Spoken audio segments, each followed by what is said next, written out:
all of you for joining us for this two-day marathon to get to know better the candidates for City Council, School Committee, and Mayor. I'm pleased to start off the action with the Ward 5 at-large council race. This will be followed in 45 minutes, give or take, by the race for Ward 5 District Councilor. The first at-large candidate is Deb Crossley, a six-term city councilor. She served on the Land Use and Public Facilities Committees and now leads the Zoning and Planning Committee. Deb initiated and closely monitors the rehabilitation of Newton's water systems and serves on the Electrification Working Group. She's also a mom, residential architect, past president of the League of Women Voters, and self-described energy policy and infrastructure nerd, gardener, and kayaker. Andreae Downs is a two-term councilor and is chair of the Public Safety and Transportation Committee. She's lived here since 1992 and sent two children through the Newton Public Schools. A journalist by training, she is director of the Wastewater Advisory Committee to the Mass Water Resources Authority. Rena Getz is a scientist by profession and was an active Newton Public School parent. She's a widely recognized community activist and founding member and current vice president of the Waban Area Council. Rena, her husband Paul, and their three children have lived in Waban for more than 28 years. So we're going to start with all three of these candidates and ask them what their top three priorities are and why. Now we're going to start in alphabetical order, but the idea is to fairly apportion time, but to have this all be as conversational as possible. One other thing. By virtue of the power vested in me as moderator, I reserve the right to interrupt as necessary. And if anyone is filibustering, Chris will mute them. Optimally, that won't be necessary. So let's start with Deb, and then we'll go to Andreae and Rena. Deb, your top three priorities. Thank you very much, Marjorie. It's great to see you here. We have to continue, unfortunately, to monitor the track of the pandemic. And I think that's, we're not at the end of this. We have to be able to respond nimbly to Newton families and businesses to keep them safe and secure in every way possible. We have been doing this throughout the pandemic. There have been funds created and monies given, but we're not at the end. Infrastructure. Now that we are beginning to get our feet back on the ground, we need to reboot our capital plans. And since I don't have very much time yet left already, zoning redesign is laying the groundwork for a better future. This is how we determine what we build, where we build it, and how we build it. Right, Andreae. So my top three priorities are COVID recovery for the city and the people most affected, public safety, that includes police, fire, and road safety, and planning for our future, that includes city's retirement funds, that includes full repair, it includes rehabilitating our public buildings so that they are ready for the future. Great. Rena? My three top priorities are bringing transparency and accountability into our city governance process, specifically in the zoning reform that we are currently considering, and then the correct allocation of ARPA dollars so that the funds go to those most impacted, and that we target very specifically at least 20% of the budget to affordable housing. Great. Well, that you were all very well behaved. Rats. I never thought I'd be asking this question. Not surprisingly, recent construction has brought traffic and noise, but lo and behold, that construction has also visited rat infestations upon abutters and nearby neighborhoods. What would you do to protect residents from rats? Andreae.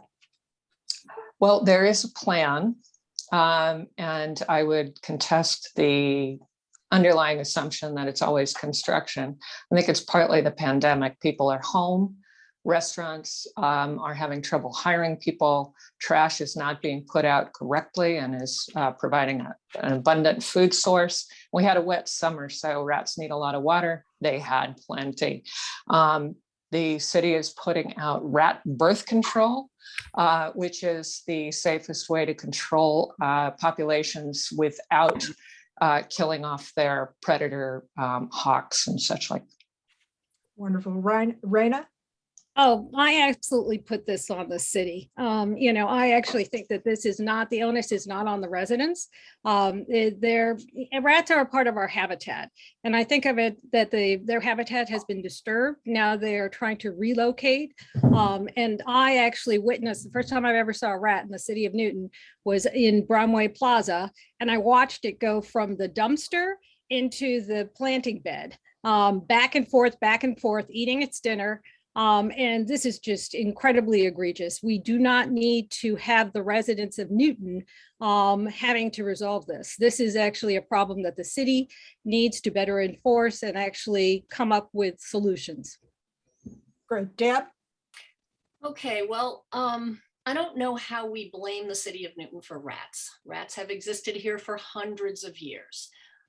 There's a few more of them perhaps this year because of changed climatic conditions and changed use of the land. People are home, restaurants are closed. Rats are lazy creatures. They need to live close to their food source. That's what they do.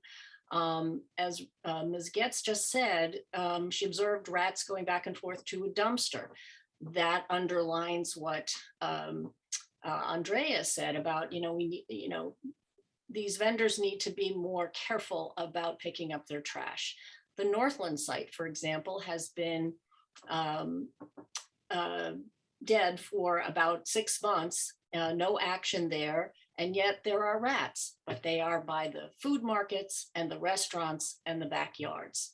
All right, well, we'll have a chance to weave this into our ongoing conversation where we're going to move into housing and development and zoning. Let's start with the whole notion of affordable houses, existing houses. Newton has annually been losing about 100 smaller, older, and more affordable houses to tear downs. Some are buildings of historic significance and of architectural merit. Critics warn that the demolition leads to environmental harm and the loss of trees and green spaces when larger replacement structures are built. So, what do you think the city should do about tear downs, and how would you preserve existing naturally affordable housing? Let's start with Rena and then move to Deb and Andrea. Deb? Do you want me to go first? Oh, excuse me, Rena. Yeah. Thank you. I actually believe that we can disincentivize tear downs. We can go back to old lot standards and we can allow less FAR allowable on the lots. I also think that it's important, as we just sort of permitted, I unfortunately didn't attend the last zoning and planning committee meeting, but I think that rather than weakening our demolition delay ordinance, fortuitously, we have left it the way it is. And I think of it as being, we need to value housing stock that allows a variety of price points for in our community. And so I think we need to strengthen our historic commission rather than weakening as it was proposed recently. Deb, what's your sense of the historic commission? You satisfied with the way it works? We haven't been, and that's why we spent 1 year and 3 quarters revising the ordinances. We passed a new landmark ordinance last summer. We just passed a new demolition delay ordinance Thursday night. It's going to full council. And the reason we haven't been is that the rules and the processes described in the ordinances were totally confusing and intertwined. I think the working group did a great job cleaning that up.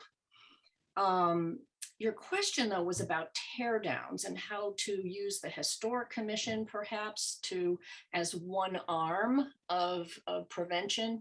What we resolved importantly is that we're going to go ahead and complete the survey of properties necessary to competently manage our historic resources. Okay, Andrea. Thank you. You did that perfectly. So I'm not sure what question you want me to answer. Oh, whichever one you want to. Okay. Land, yeah, we are in an incredibly fortunate situation as homeowners in Newton. Our land is incredibly valuable. And as long as our zoning encourages large houses on large lots, as it does now, when someone buys a small house on a large lot, the very large temptation will be to tear that down and put up a larger house. That's why you need to look at both revising our zoning rules, which have been in place since 1953 with very few major revisions, or you need to find some other mechanism which would lower the value of our land. And I would argue we probably want to look at zoning rather than at devaluing people's largest asset. Well, you raise an interesting question. And as we go along, certainly some particularly older residents have all of their equity tied up in their house. If you put limitations on what they can do in terms of selling their property, then how do you balance those interests? And let's just have a very quick touching on that, because I want to get to 40B and other development issues. Well, anyway. I mean, that's like exactly it. You don't want to take away people's life savings. You do want to give them options to downsize too if they want to. And you can't do that if you just don't allow any kind of change in the city. You have to allow it, and you have to figure out smart ways to allow it so that it makes sense both for the people moving into it and for the people who are already here. May I? Yes, certainly, very quickly. So this is why our zoning reform is so important. Our current zoning ordinance, which hails from 1953, allows these really large homes, and the market pressures are huge. And if you change the rules for one person, we should change the rules for all people. That's how you make it fair. And you can't take people's property value from them using a blunt instrument. The Historic Commission, the demolition delay process is intended for historic properties, those which have an important story to tell, not all properties. Right. Well, one of the ways can I actually make a statement? Rena. Thank you. I actually think that it would be good to go back to old lot standards, the pre-1953 rather than the new lot standards. And I also would suggest to you that we can never change the value of land. It's going to be market driven, and it's going to be a regional construct. I would also suggest to you that everybody has equity in terms of the value of their property. And I think of it as being the kind of thing where it is so inflated right now that people will be able to regain or gain their property values. All right, well, the purpose of this discussion is to the extent that it relates to providing affordable housing. And certainly 40B has become one way to build more affordable units, which, it allows a developer to go beyond allowable density if a certain percentage of units are designated affordable. I'd like to hear from you all about how you measure 40B's impact, both on the neighborhood and on the generation of affordable housing. Andrea. I think 40B has been actually pretty well used in our neighborhoods in that, while it poses an immediate, people come in with some pretty big proposals. The developers are very often working with our neighborhood and bringing them into better compliance with what the surrounding neighborhood wants. And we have added a number of affordable housing units. Affordable is sort of a term of art rather than I could afford that type of affordable. So we ought to get into that some, but it has brought in housing that is lower price for the people living in it. Rena? 40B is a tool. And in the city of Newton, it's been abused.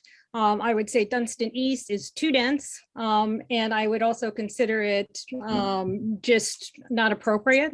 But we have our mayor to thank for that, because she has removed safe harbor from our city.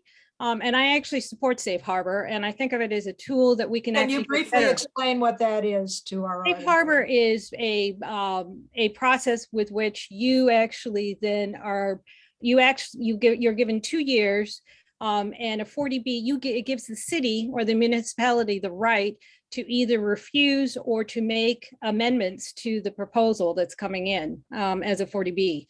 So we can actually even ask for higher density. We can ask for lower affordable units if we have safe harbor. And I actually support that the city of Newton regains its safe harbor status. Deb, what are your feelings about actually what we are starting to talk about is densification, right? Yes, but and I these have to- very large housing developments. Okay, but first I have to say, safe harbor is not something that the mayor gives and takes away. Safe harbor is what we achieve if we produce 10% of our units of housing that count towards safe harbor are affordable to a certain economic strata. Or if we have 1.5% of the developable land developed as affordable housing to the same strata. The mayor doesn't take that away. That's a calculation that is done regularly by the law office, has to be certified by the state and so forth. And if we reach the 10% or the 1.5, we get it. If we don't, we don't. So we're above 9% right now, but that doesn't cut it. It's not 10%. So yes, it's a tool, and it's a tool that's worked since the 1970s to provide some affordable housing. And I had to do that, and you only have 45 seconds. I can't talk about You weave your second one as we move along. Yep. The one housing development that comes to mind is something like the Avalon, where I'm led to believe that on a per unit basis, the taxes generated are not as high as those generated by single family residents. But at the same time, the taxes paid scarcely cover even the cost of education of children living there. So how do you balance the need for larger developments as a tax generator versus the fact that apparently they are not doing the job on a per unit basis? Deb, since you were cut off. So I don't have that data. I don't know that the truth of that regarding the Avalon project, which was done decades ago. But I don't support housing that's affordable because it's a tax generator. I support it because we need the housing. We are desperate for housing that's affordable to a wide spectrum of income earners. The most challenging is to find housing that's affordable to 30 to 50% of area median income, for which we need deeper subsidies. And we're trying to we're actually making some good progress putting together a housing trust in the Zoning and Planning Committee. And we know that we can have CPC money to seed that. That has been an agreement, it's already been made. And there's other money that can go into that can help us streamline the process.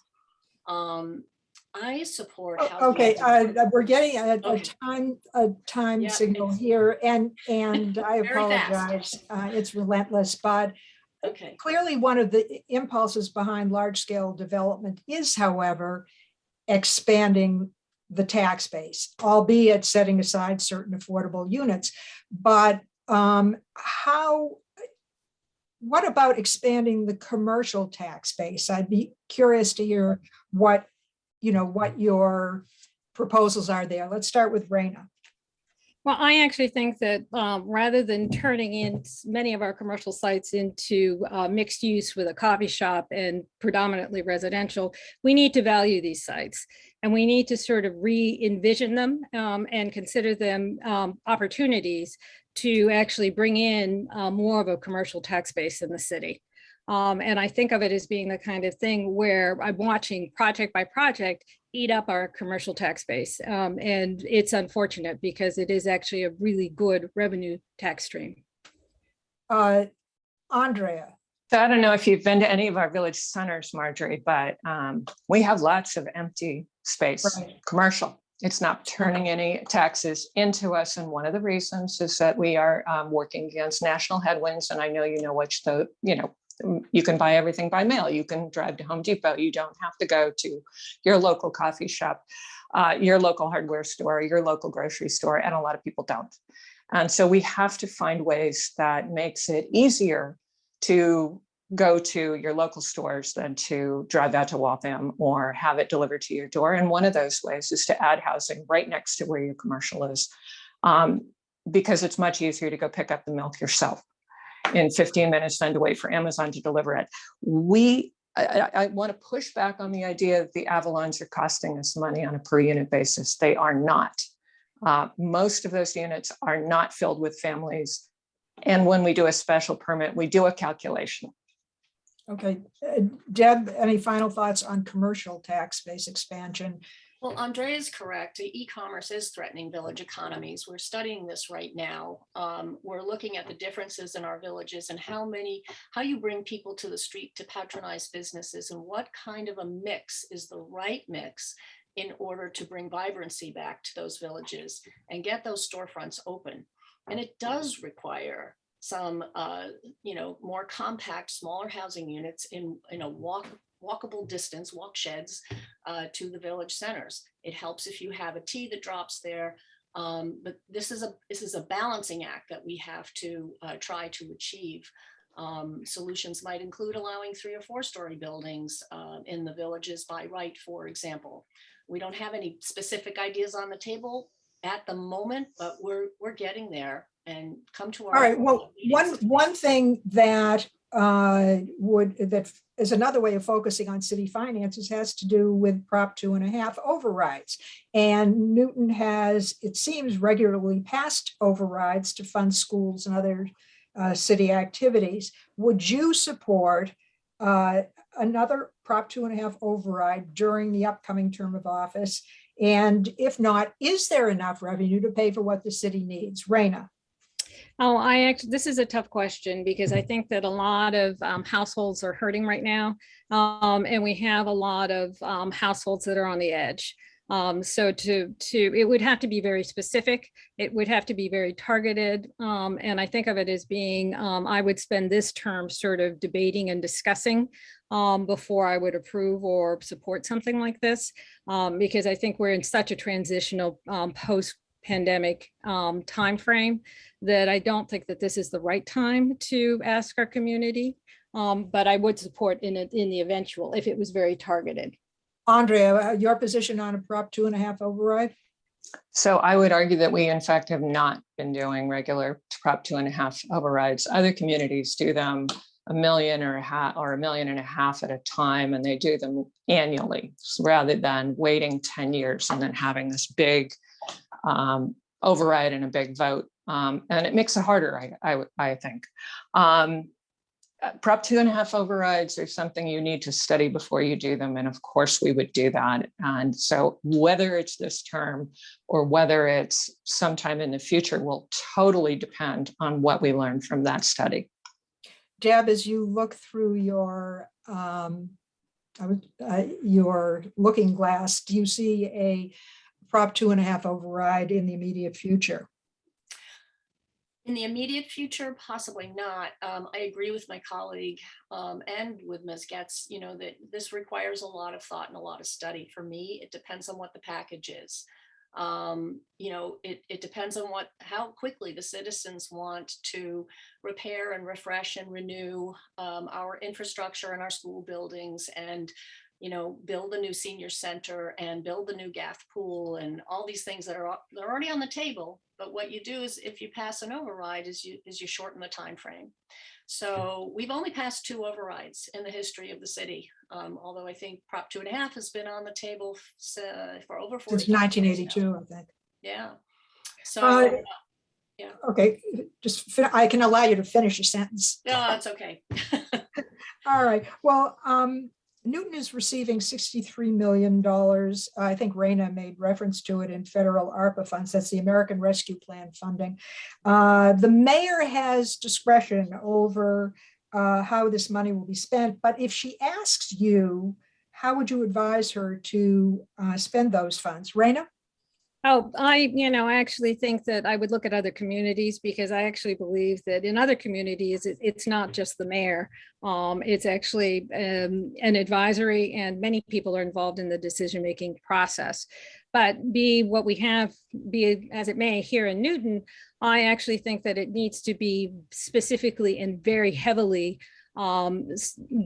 providing funds for people that have been most impacted by COVID. And I actually would like to see a significant portion, as Baker is suggesting 20%, go for creating affordable housing. And I would like to see that go into our housing trust. I would also suggest that we need to think about the children and the emotional impact of COVID, and consider significant funding for that. Deb, what's your thinking on that? Well, I do think it's a good idea to use some ARPA funds to put into the housing trust. I want to stress that the mayor has reached out sincerely to the city council and to residents she's taking ideas from people. We're not going to decide how to use all of the money at once. The mayor has already set aside $1 million for housing. The money is broadly, of course, to be used to fill back the pots that we need to fill, because we lost $11 million in revenue due to COVID in the city of Newton in 1 year. The jury's still out on where we're going to stand at the end of this year. And of course, it is also to help the most needy. And that could be in the form of rental assistance. That could be in the form of, bringing back food security, which we've done using CPA funds. We did it twice using CPA funds during the. Andrea, do you agree with that? I do, and I think it's also really important to know that there are some restrictions on this money, and ways that we can and cannot spend it. So within those limitations, I mean, it would be great to rehabilitate our fields, but we would have to show that we would otherwise have done that, for instance. But that the pandemic cut the funding for it. I think my top priority as far as public works at this point would be to make sure that our roads and sidewalks are in better repair. We had to cut $6 million from those budgets because of the pandemic. And we really need to rebuild because we have to get ahead of the repairs. I'll vouch for the pothole issue. Let's move on to talk about global warming, which most people understand is a serious threat. There is a wide spectrum of green policies to help, ranging from education campaigns to incentives like rebates and tax breaks, plastic bag bans, and more. Where are you on the spectrum? And would you go so far as to impose a tax on people who don't use renewable energy sources, like installing solar panels, for example? Rena, let's start with you, and then well, unfortunately, I sort of support the idea that we need to use carrots rather than sticks. I actually think that the city is moving progressively in a good direction. We have an energy coach now. But it all starts at home. I think that my family has composted, recycled. We're in the process of purchasing an electric car. I think that, and we have to, have everybody change over to Newton Power Choice, and we have to think about everything that we can do as individuals to better, but most of this is going to happen at the state level. So we have to engage and we have to advocate for changes in the building code and be part of the conversation. Senator Cream is doing a global warming and climate change discussion series now, and I think this is where we go. Deb, the City Council did recently pass a climate action plan, and one of the follow-ups under consideration, as I understand it, is requiring all electric heating and cooling in new construction or major renovations. Would you support that? Yes, I was one of the docketers. I led on this item 2 years ago. 2 years ago. But I want to say there's a wide range of missives that we have to undertake. This is not a silver bullet item. We can't move fast enough to prepare ourselves for the ravages of climate change. We're seeing it. we're so fortunate in New England. We're not seeing it like much of the rest of the world is. And we have a pretty high elevation. We're not near the water, where people are already flooding. 63% of the energy we use in our community, the emissions, are from buildings, all the buildings. And of course, we have mostly private homes. So in one sense, Rena is correct. A lot of this starts at home, and that's actually one of the most difficult nuts to crack, is to get people to do themselves. Andrea, your last word on the climate action plan. Rena mentioned building codes, and I actually volunteered for following Councilor Crossley's lead and voted on new building code changes that were before the body that creates them, to make them greener, to make them so that when you do go in and get a building permit, you are building to the highest possible standard ever, which is not as high as passive house, but we would love to get there. That's where you are generating as much as you are using. But there are other policy changes that we can make, and I'd love to dig into that more when there's a little more time. Great. Sorry about that time issue. Chris Pitts, do you have a question for the candidates? I think we lost. Yeah, no, I'm here. I just went to unmute. Where's my video? Start video. Okay. Would you like us to come back to you, Chris? Yeah, no, that's fine. I'm ready. Actually, I've got so many questions here, but here's one that's been floating around quite a bit. Do you believe a new or revised zoning code will produce greater economic and or racial diversity?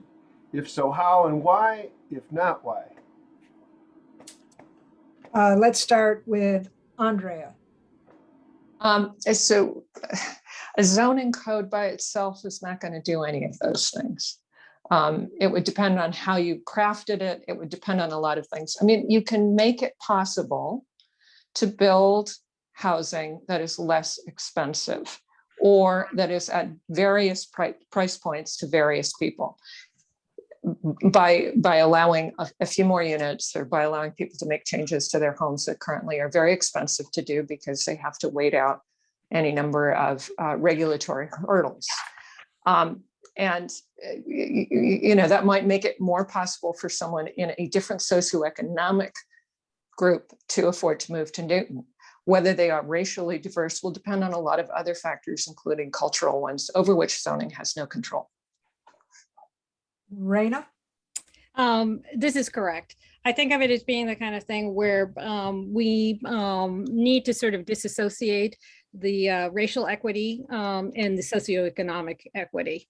Yes, as Andrea is suggesting, we can build smaller units and we can build them so that then they are affordable, but we can also promote and augment our accessory apartment ordinance, which would provide units at a much lower cost per square foot. And that too will provide opportunities for people that otherwise wouldn't be able to afford to live in Newton to be able to come and live in Newton. Deb, as you address the question, could you also, one of the things that's been talked about and has generated a lot of heat, I'm not sure about the light being generated, and that has to do with the proposal tabled till after the election to eliminate or severely restrict single-family residence zoning. Margie, I have to say that is kind of a completely incorrect statement. There isn't something tabled until after the election. First of all, when you take something off the table, you take it off the table. And we took it off the table. We took a lot of things off the table. We took the study of residential districts off the table because we had not, and we were not going to reach consensus on what the metrics needed to be, which is all we were talking about, to help control the size of development in our residential districts. There were ideas that were floated, many ideas that never saw the light of day in the committee. People had lots of different ideas. one So of you them think this was never- exaggerated in the It was community in terms of its completely reaction? exaggerated in the public realm, completely exaggerated. First of all, you can't eliminate single family houses, which I think is in people's minds, you know.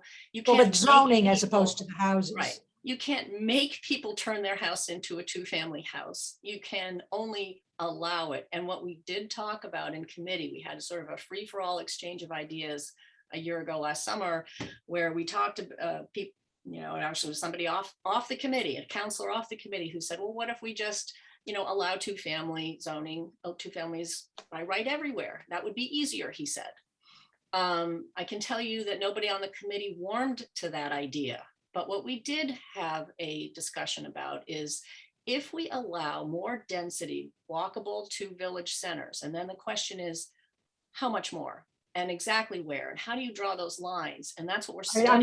I'm gonna have to cut you off I because know. you've run over your time and I apologize. Nothing personal.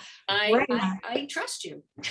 Rena, Oh, I actually have to push back quite a bit here. And I would suggest to you that nothing is closer to being drafted than drafted ordinance. And that's what we were doing, or that's what the Zoning and Planning Committee was doing in August, and both the 7th and the 13th. You go back and you look at planning memos and it's all there. And I would suggest to you that what's happening here is when you propose two-family throughout the city, what you're doing is you're creating multifamily districts. And we only have to look at our multifamily districts to see what is happening on those lots, because I think of it as being the kind of thing you bring in market forces. And of course, someone's going to want to put two-family and recoup much more value from that lot than they would if it were left as a single family property. So I think of it as being the kind of thing that everybody just look back to the 12th, to the 7th and the 13th, review that Zoning and Planning Committee tape, and it will be pretty evident that in fact, these proposals were live, active, and as draft ordinance in front of the Zoning and Planning Committee. Andrea, thank I'm you. gonna cede time to Councilor Crossley, who sits on that committee and chairs that committee, and would be able to address exactly, you know, what was and wasn't in front of that committee. Well, I think that Councilor. If you want to know where I stand on it, Yes, that's I do want to different. know. Okay. I do think that we can give our residents a little bit more flexibility in what they can do with their houses, whether that's putting on a dormer or a mudroom, or adding an ADU, a granny unit, or whether it is creating a two-family house. Now, does that mean that we're going to get multifamily everywhere? I don't think so. I think what we were talking about was, and this was just a discussion, I think of one meeting, whatever the memo said, that the Zoning and Planning Committee was talking about how can we make it a little, housing in Newton, a little bit more attainable and a little bit more fair, so it's not all happening in the same areas. Okay. Rebuttal. Very quick rebuttal. Multifamily housing is 3 or more units. 1 and 2 family housing we allow already in multi-residence districts. We were only talking about possibly expanding those districts. But what Rena is referring to is a staff memo, not a proposal that was before the committee. The planning department drafts ordinances for our consideration all the time on a wide range of subjects. All right, well, That that's doesn't a mean- good point of clarification. Mm. Can I rebut that point? Because I actually believe that what's Well, important I'll to tell you what, understand. Rena.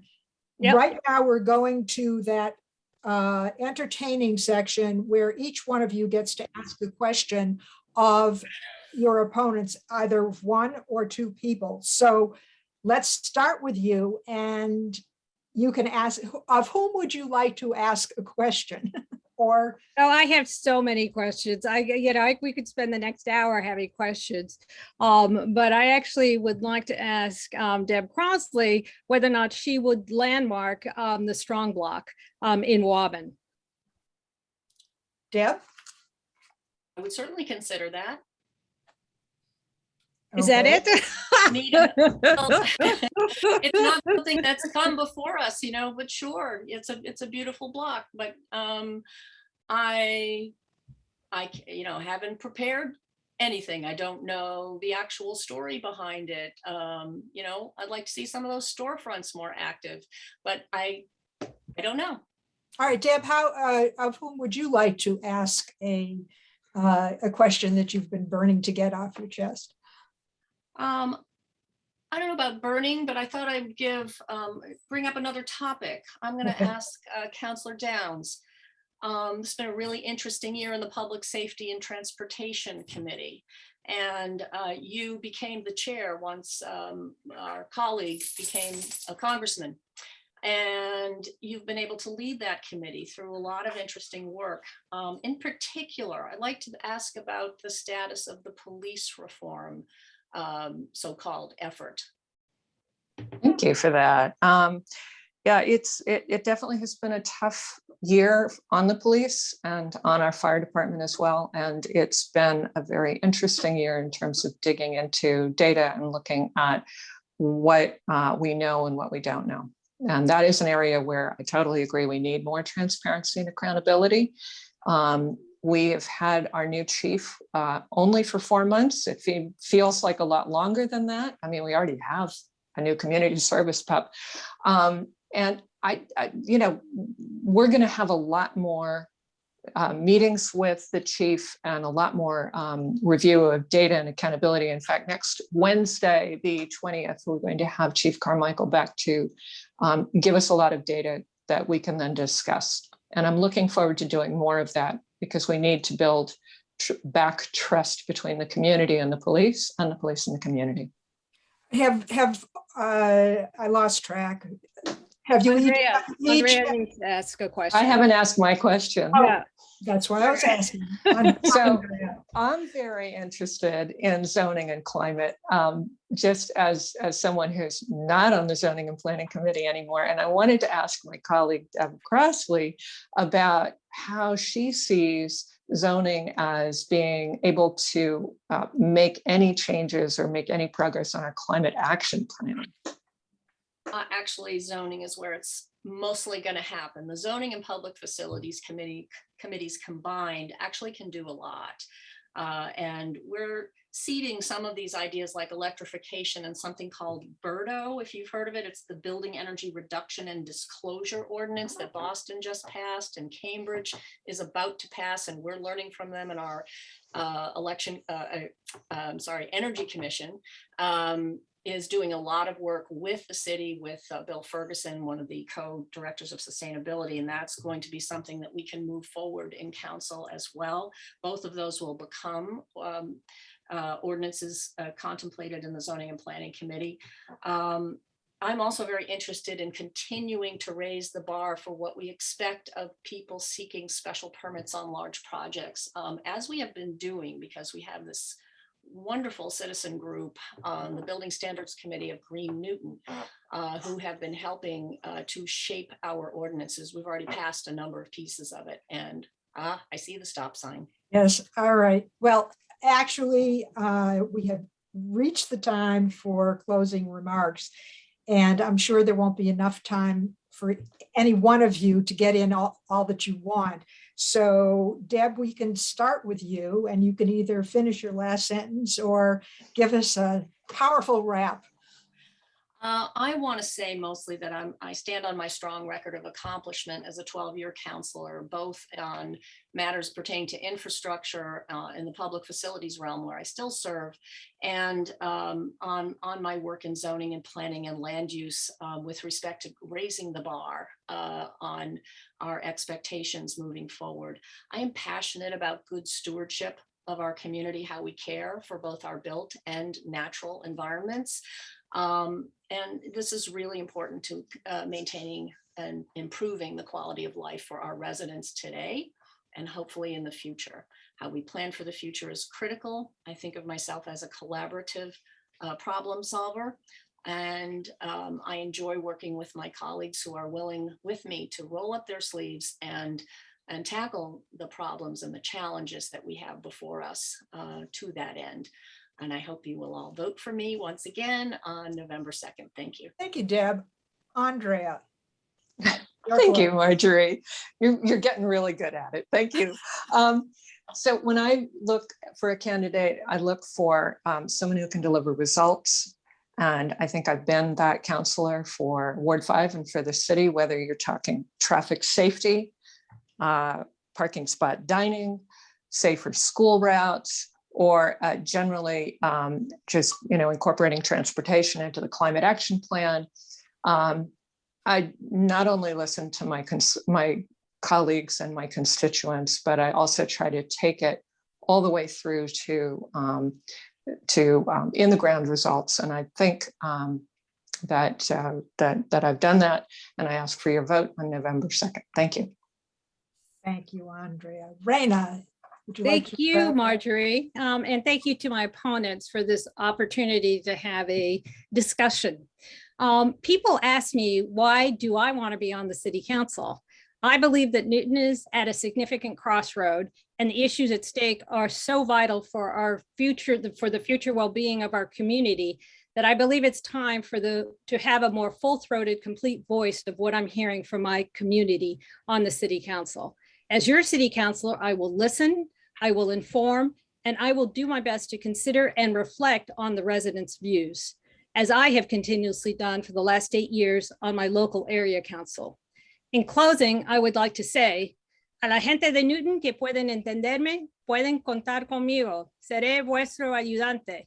This means in English, to the people of Newton that understand me, you can count on me. I will be your advocate. Please visit my website at renagetz.org to learn more about me. I would be honored to gain your support and your vote on November 2nd. Thank you. Thank you, Rena and Deb and Andrea.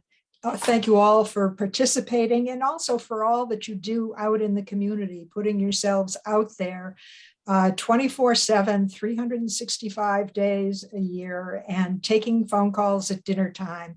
It's an extraordinary service that you all perform. And now we are going to move on to the race for Ward 5.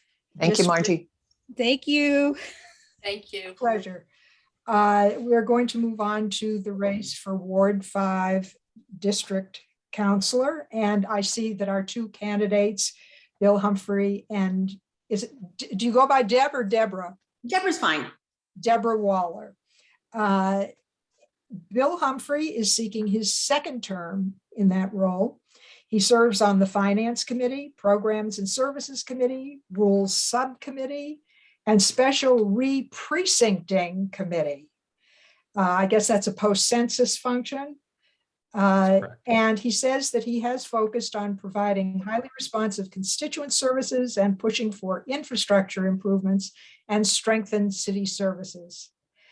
Debra Waller has lived in Newton for 27 years with her husband and 2 children. A graduate of Cornell and Brandeis, she worked 32 years in mechanical engineering and in financial market risk. Her primary issues are the rezoning effort, police reform, and improving the integrity of Newton's public process. So let's go start with police reform, which has been hotly debated during the last year, and some actions have been taken by the city. So let's start with you, Bill.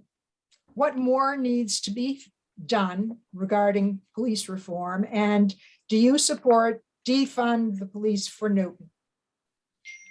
Well, thank you for the opportunity to address this. So I think that we do need some common sense reforms, and we need to think about moving non-police functions to other departments, offices, for example, social workers for mental health, traffic engineers for road safety, inspectional services for leaf blowers, things like that.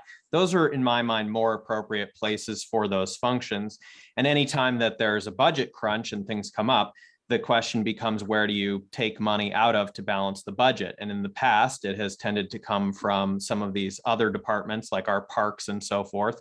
And I don't think that's an appropriate solution when we're facing a budget crunch. So to my mind, one of the solutions is to move some of these functions from an expensive and inappropriate place in the police department into other more appropriate departments. And that's how I see that question. Deborah? So I read the recommendations, and I've also looked at the records of 2 instances that occurred, which was the stopping of a person, Tim Duncan, and then also the shooting of Michael Conlon. And I think the first thing that has to be done is, well, I'll say that I did think there were some really good recommendations in the report, and the one I thought that I would like the most was spending some more money on the police facilities, like the computer systems in the offices, and bringing it up to standards. But I thought that the main thing that police need to do is wear body cameras during use of force incidences. Both of these cases, we don't really know what happened. There's been conflicting reports, especially when the person, Michael Conlon, was killed. We still don't know what happened. It would have been good if we had just a record of what happened. There's so many conflicting stories. So Also, the records, let me interrupt you for 1 second, just for clarity. Do you think that Newton Police should wear body cams and have them operating all the time? no, absolutely not. I think it should be in use of force incidences. So if a weapon is involved, if they're called on a case, like Michael Conlon reportedly had a knife. So if a weapon is involved, they should turn those on for responding to the call. Or if they pull a weapon, they were going to question the suspect, Tim Duncan. They pulled a weapon because they were looking for a murder suspect. So ahead of time, they would have known because they were going to pull a weapon to interrogate the person. And also the man had a weapon. So if a weapon's involved, they should turn them on. But you don't want them all the time. There's a lot of privacy concerns or domestic violence. So those should be turned on. One quick question that I would like to ask you both.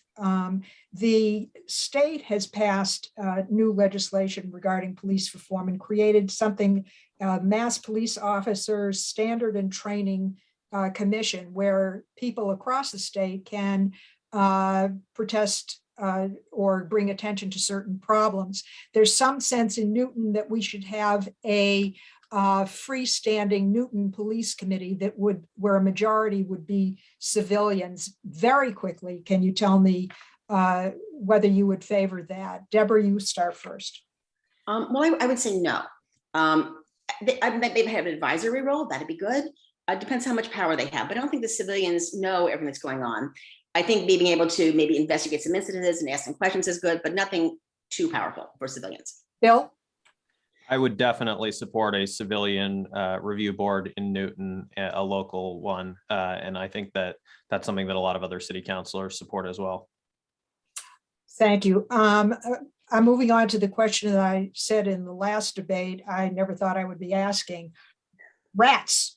And there was some consideration given to the phrasing of the question, but nevertheless, the notion that while recent construction has brought absolutely predictable traffic and noise, it's just part of the project, that construction seems to have also visited rat infestations on abutters and nearby neighborhoods.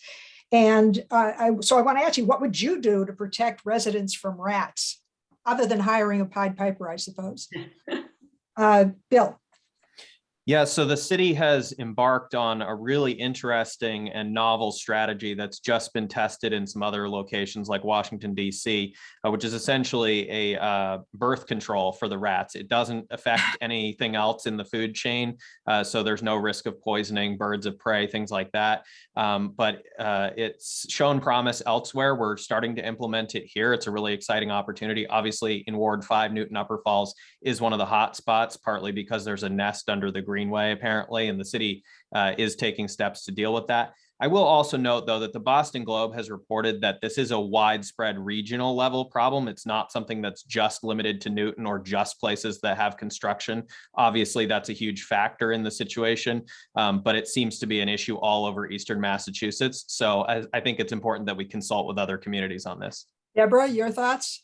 Well, I think we should maybe take some data about where these locations occur. If there's deep excavations causing them, or is anything in particular, near something like waterways causing them? Like, so we have some more information on maybe where to target our responses.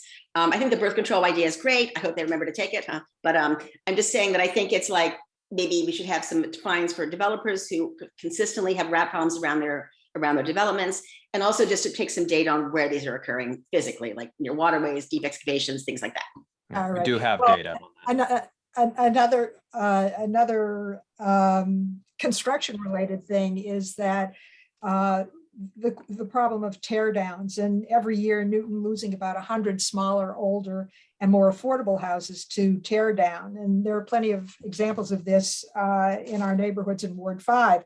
Some buildings have historic significance or architectural merit, and there are problems with environmental harm and the loss of trees and green space when larger structures are built. So what do you think the city should do about tear downs? Bill?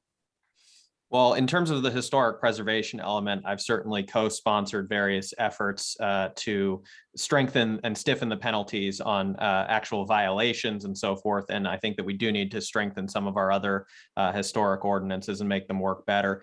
Are they enforcing that? I mean, you mentioned penalties, but are those actually getting imposed? Yes. Well, it depends. That's why I say it needs to be strengthened. There have been some specific cases in which there has been some enforcement action taken. It needs to obviously be a lot stronger and a lot more preventative because you can't fix something after it's been taken down and it wasn't supposed to be taken down.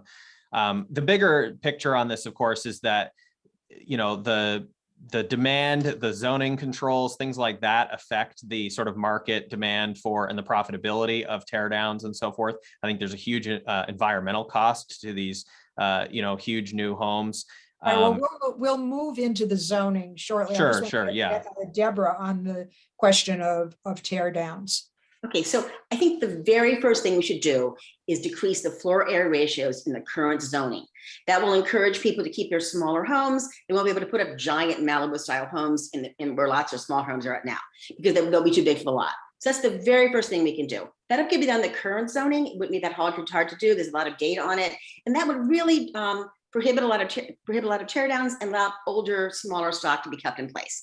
The second thing is to decrease the lot size minimums to the 954 levels. That'll have more smaller lot sizes and, you know, smaller homes on smaller lots. That's what I would do. Oh, sorry. All right, Bill, you raise your hand. Do you want to make a quick response to that? Yeah, not really to disagree, but just to say that that was the point that I was talking about with regard to zoning, is that things like the setbacks and the amount of lot coverage you can have are the main factors that control the market demand for this. And I think we do need to look at that. But on the other hand, a lot of people's sort of retirement plan is based on that. And so, you know, they were expecting to cash out for a maximum amount. So we need to take appropriate balancing actions so that people don't feel like we've taken something away from them. Well, a lot has to do with options that they have within a community where they want to continue to live. 40B, the 40B law allows a developer to exceed allowable density if a certain percentage of units are designated affordable. How do you measure the impact of 40B both on neighborhoods and on the generation of affordable housing? Deborah. Well, I think one problem with 40B is they're being put in the denser neighborhoods and the other neighborhoods are being left alone. I think there should be some encouragement to, if they're going to do 40B, they should do them every place, not just in the north of the Pike. So I think there should be some measurements of, you can't do the population very local, but you could do, for instance, the current area floor area ratios that exist in Newton could be somewhat measured. And then you could base maybe whether 40B should go based on that. So I hope that, can you repeat the question? Maybe I might not have answered it, sorry. Well, it was just basically your assessment of how 40B is working. I mean, the question is really, are they generating really affordable housing over time, or are they are they more likely to gentrify neighborhoods and drive out middle class and less affluent people? Well, there's no data that increasing density increases affordability or makes existing homes, you know, different prices. So I think increasing density only drives prices up. Bill, your thoughts on densification? Well, and should we continue with these large scale housing developments? Some people have said that they don't, that on a per unit basis, they don't generate the same proportion of taxes that single family residences have, and they don't cover the costs of, you know, kids in schools and so forth. There was some pushback in the previous debate on that. Where do you stand on that whole notion of gentrification? Excuse me, densification. Okay. Is this a separate question from the previous? No, we're just talking. Okay.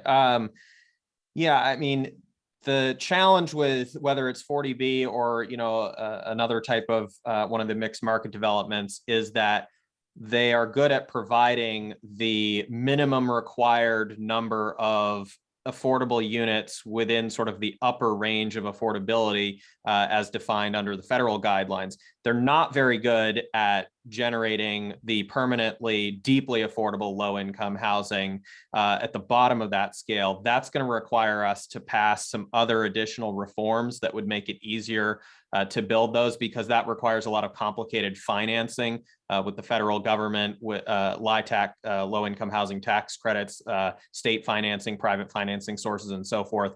So I think you need kind of a mix of things.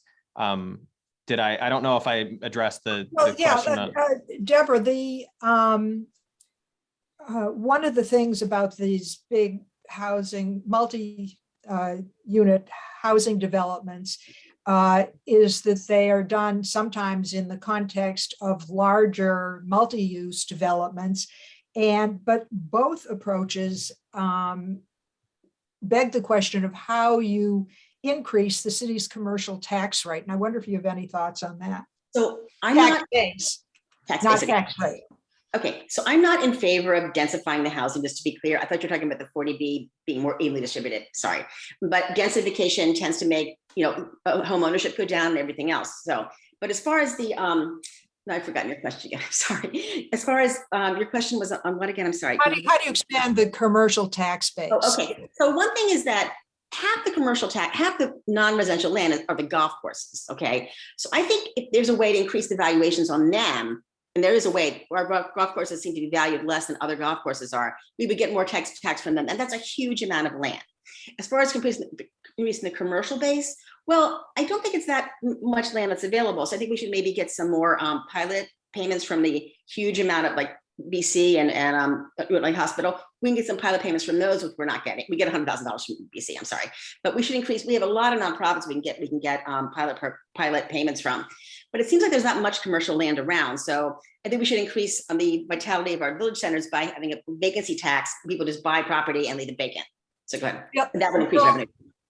Bill, with regard to pilot payments in lieu of taxes, pilot payments, people have been talking about working with BC and LaSalle and other large nonprofits for years. Has anything been done about it? Have you seen any action on that during your first term on the council? And what should we hope for?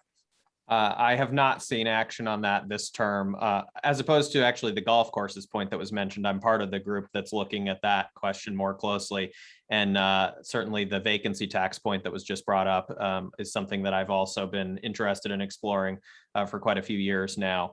The commercial tax base, we've taken some steps to expand it. For example, the life sciences proposal for the two properties by the Riverside Tea Station and so forth. That's going to bring in more. But I will say, as much as there are advantages to commercial tax base, we certainly benefited during the pandemic from having a pretty high proportion of residential tax base, because we didn't have kind of that collapse that some other communities had in their finances when the pandemic arrived and businesses were shuttered. So it's a balancing act, I think. Okay. Moving on to another, I know, very quickly, eliminating single family zoning.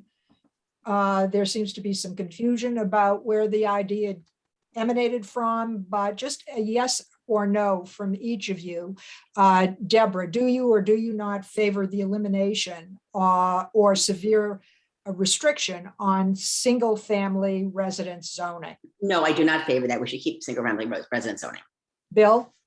Probably don't favor changing it. I mean, it's obviously a more complicated question than just Right. that, but the simple answer is yeah. So or rather, no, I don't support changing it right now. Okay. Newton has not funded its obligations to pay the lifetime pensions and healthcare benefits owed to city employees, called the OPEB, unfunded liability. That liability is about twice the city's entire annual budget. And I wonder how you would address this unfunded liability. Deborah? Well, it's a pretty big number. I think it's 800, most of it's the OPEB thing is 800 million and 300 for the pensions.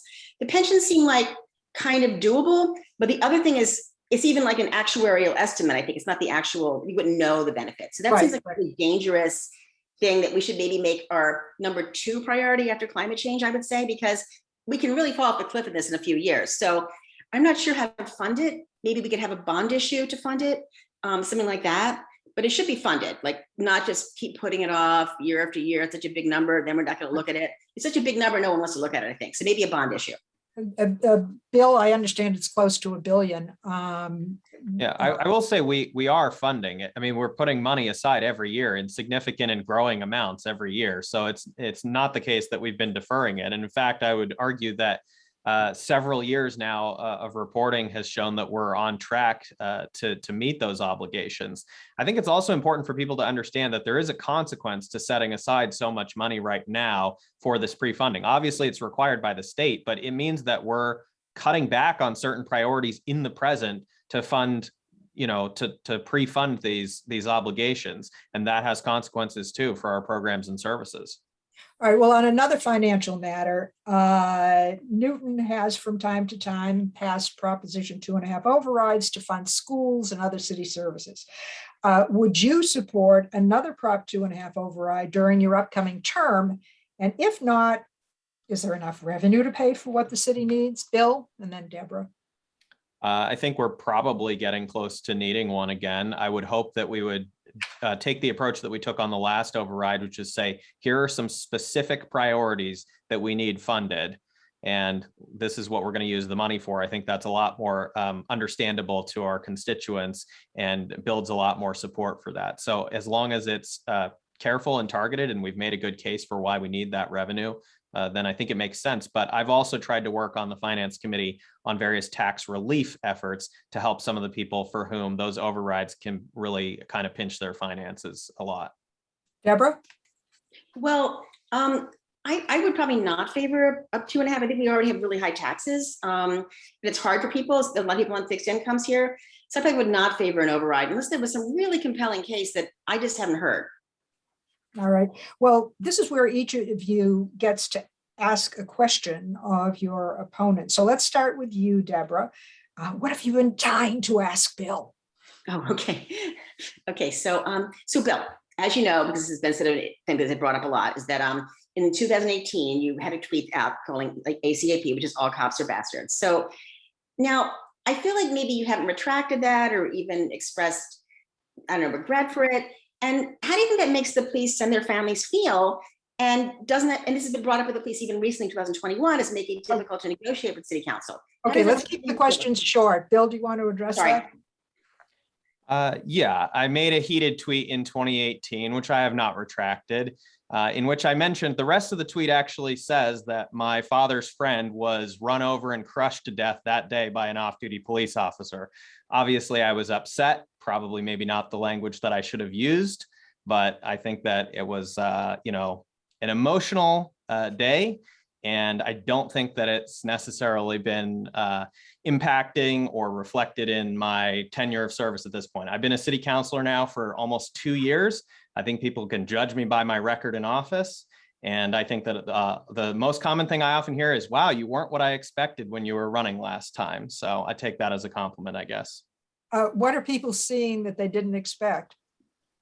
I think some people thought that I was more of a firebrand than I actually am. I try to be really collaborative and a good listener in meetings. I try to bring people together to the extent that I can. And I also think that there were a lot of people, I got elected because I went around door to door and talked to a ton of people last time, and people who actually talked to me and had detailed conversations felt that I could represent their interests and that I was not what had necessarily been represented in some of the sort of salacious social media and mainstream media reporting. I mean, there was a pretty concerted right-wing campaign against me in a lot of outlets, and those were not Newton people. Those were people from outside of Newton. Okay, Bill, do you have a question to ask of Deborah? Yeah, well, one thing I've been wondering since your campaign has been so heavily based around the zoning reform issue is that if you are assigned to the Finance Committee, which is where I serve, if you were to be elected to take my seat, how would you participate in the zoning debates, given that the Finance Committee meets at the same time as the Zoning and Planning Committee? Deborah? I think I could offer a lot to finance because I have a pretty strong financial background. I was the market risk officer and director of risk analytics for 2 banks. So I can deal a lot with, pricing issues and projecting revenues and things like that. So I think I have lots of contribute to finance. And I actually maybe prefer to be on finance than zoning, even though I've written a lot about zoning. I could still, look at the Zoom meetings. I could write to them if I missed a meeting. But I think actually, if I had to pick one, I might pick finance over zoning.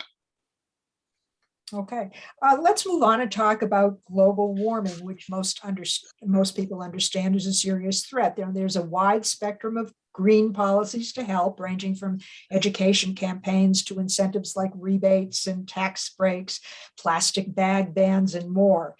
Where are you on the spectrum? And would you go so far as to impose a tax on people who don't use renewable energy sources, like solar panels, for example? Bill, and then Deborah. To my knowledge, I don't think the city has the authority to levy a tax like that. I could be mistaken, but most of that stuff is controlled by the state, and we're limited on that front. Certainly, I think that global warming is the #1 most pressing issue for all of us in my lifetime. It's a pretty popular issue when I go door to door as well. It's not necessarily the top local issue, but I think people want local action. For me, I think the big thing is to focus on the utility companies, and the gas leaks in Newton are just completely out of control, and we really need to get that fixed and crack down. Deborah, do you have any thoughts on that? Oh, I definitely agree about the gas leaks. They're like a huge issue. And I definitely agree that global warming is the #1 issue as well. Should I keep talking, or is that okay? Well, maybe I'll ask you this, since there seems to be some question about the potential for a tax on failure to install solar panels. The City Council recently passed a climate action plan, and one of the follow-up actions under consideration is requiring all electric heating and cooling in new construction or major renovations. Would you support that?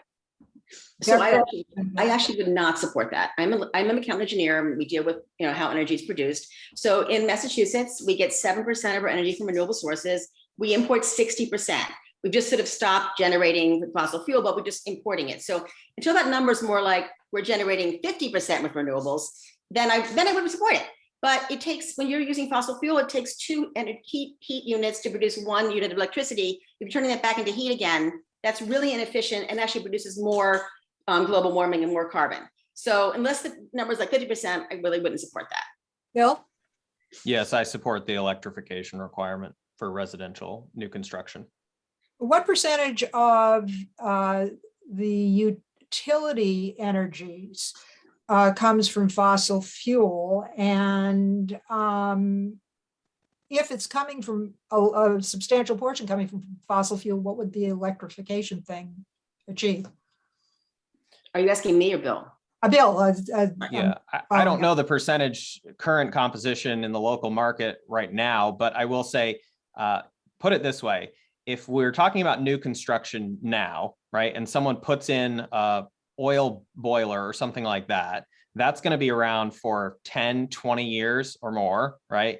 So requiring that change now saves them from having to make a conversion down the line.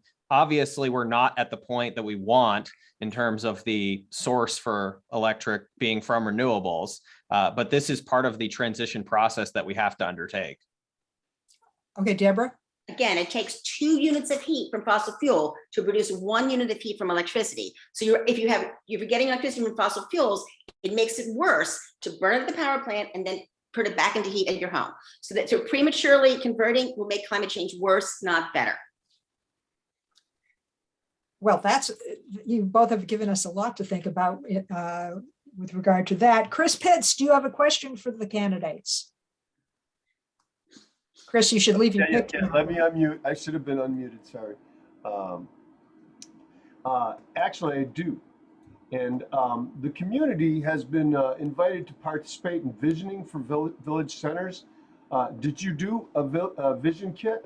And tell us what your vision is for Ward 5. Let's start with Bill. I didn't personally do a vision kit, but I did drop by some of the groups that were doing vision kits. And, my vision for the village centers in Ward 5 is generally to keep the way that they are for the most part. I think that everyone had great suggestions on some little improvements that could be made here and there, but part of the vision kit process was to let the planning department know, here are the features that we think that are currently there that make this village center special and exciting and vibrant, and that this is what we want to keep. My main vision for the village centers, of course, is getting more local business back in there, more businesses that aren't just, banks and nail salons and so forth, a diversity of businesses that people can walk to easily. That's my vision. Deborah, the Waban Area Council did a visioning session a couple of Saturdays ago, starting at Waban Common and walking through the village center. I didn't see either one of you there, but I wonder what you would have said had you been there. So there are a bunch of closed storefronts in Waban, like the dry cleaner and also the realtor. And then also the Starbucks is now open like 20 minutes a day. So I think we should try to work on having those buildings be fully occupied by either vacancy tax or talking to them about the issue is. So we should have more functioning businesses in the village center right now, as opposed to in the future. Does either one of you think that we need a new ordinance or a new initiative to allow the tree canopy in Newton to be enhanced in a very systematic and programmatic way? Deborah, let's start with you. Absolutely. I think trees are one of the best ways we can fight climate change, and they make it life better for every single thing. So I would definitely support funding for that or anything else. I absolutely would support that. Bill? I'm not sure. Yeah, I'm not sure if it would necessarily need to be an ordinance, but we are in the middle of a comprehensive analysis and study of the tree canopy in Newton, which will give us a lot better idea of what kind of resources we need to put into the forestry department. Clearly, they're going to need additional staff because they're kind of at their limit right now in terms of what they can do each year. But we're wrapping up that study soon, I hope, and then we'll have a much better idea of how to be strategic about it. So as candidates for the Ward 5 district seat, I'd be willing to bet that a lot of people in our audience would like to talk to you about potholes in the tertiary roads. Yeah. Chestnut Street's been done, parts of Beacon Street, but you take your life in your hands if when you're walking along a street that doesn't have sidewalks and you have to walk in the street and it's like the surface of the moon. Deborah, do you have any feeling about what we can expect on potholes? Well, I think we should also get rid of those private roads. That's like you're in, I don't know what kind of country. It's like you want to get a shortcut and you're in like, you can't even drive your car. No, I'm not talking about private roads now. Public road. I'm talking about public. I'm saying we want to get rid of those and make those public so we have good roads every place. But then also really make that a #1 priority is improving all the roads. And people have been complaining that since I moved to Newton, people have been complaining about the roads for like over 20 years. So we should make that a major project. And I don't know why they're so terrible. They're not that bad in other communities. Like if you go to Wellesley, it's not that bad. So, but it's been this way since I've been here. That should be my priority, fixing the roads. Bill? Well, in 2019, when I was campaigning for this seat, I, knocked on 8,000 doors. This year, I've talked to over 500 people knocking doors again. So you are absolutely correct that as the ward councilor, I definitely hear about potholes and how bad the condition of the tertiary streets are. It's something that we need to, keep on ramping up. We're getting better and we're getting more caught up, but it needs to continue to happen. It needs to continue to happen faster. We're using the ARPA money for that. And so that is something that I certainly support. And I see it every day when I'm walking around Ward 5, which I do, all year long. So, and also to the point about the private way streets, Councilor Downs and I are certainly working on a reform for that, which is long overdue, I would agree.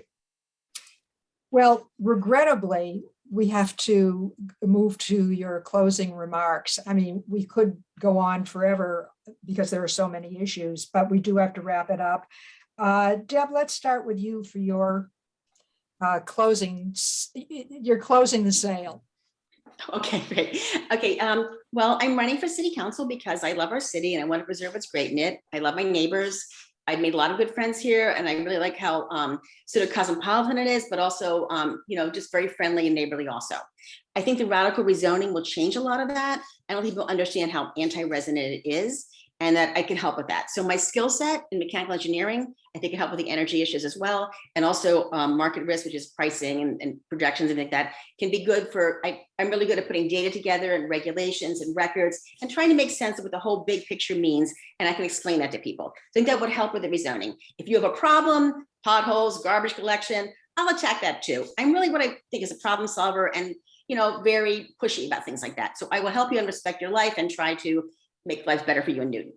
Bill, your closing? Yes, I'm Bill Humphrey, your Ward 5 Councilor. I'm asking for your vote for a second term in the November 2nd election. I've worked hard to deliver exceptional constituent services during the pandemic. I remain focused on the local dimensions of our housing crisis and the climate emergency. I've been endorsed for re-election by Sierra Club, Mass Nurses Association, Engine 6, and the Newton Gun Violence Prevention Collaborative, as well as dozens of Ward 5 residents and a majority of the City Council. I encourage voters to visit billhumphrey.org to learn more about my platform and my constituent newsletter. And I hope you will entrust me with another term to build on what we've been working on these past 2 years. Thank you. Well, thank you, Bill, and thank you, Deborah, for participating in this debate and for all you do for the community. We are now going to move on to the race for school committee from Ward 6, with Greer Tan Swiston moderating. For those who did not hear Chris Pitts introduce Greer in the beginning, she was an at-large alderman from Ward 3. She's a graduate of MIT and became a high-tech executive and real estate professional with a lifetime of community service. She, a lot of it with the Girl Scouts. She now serves on the board of the Girl Scouts, and I will see you all tomorrow afternoon for more city council races and for the mayoral race. Greer, take it away. Thanks, Margie. I see we've got Paul Levy and Shawn Fitzgibbons online. Is that right? Yes, here we are. Very nice to see you. Good to see you. Good to see you. Okay. So as an introduction, this is for the school committee Ward 6 race. Paul Levy is a 40-year resident of Newton and has had 3 children attend the Newton public school system.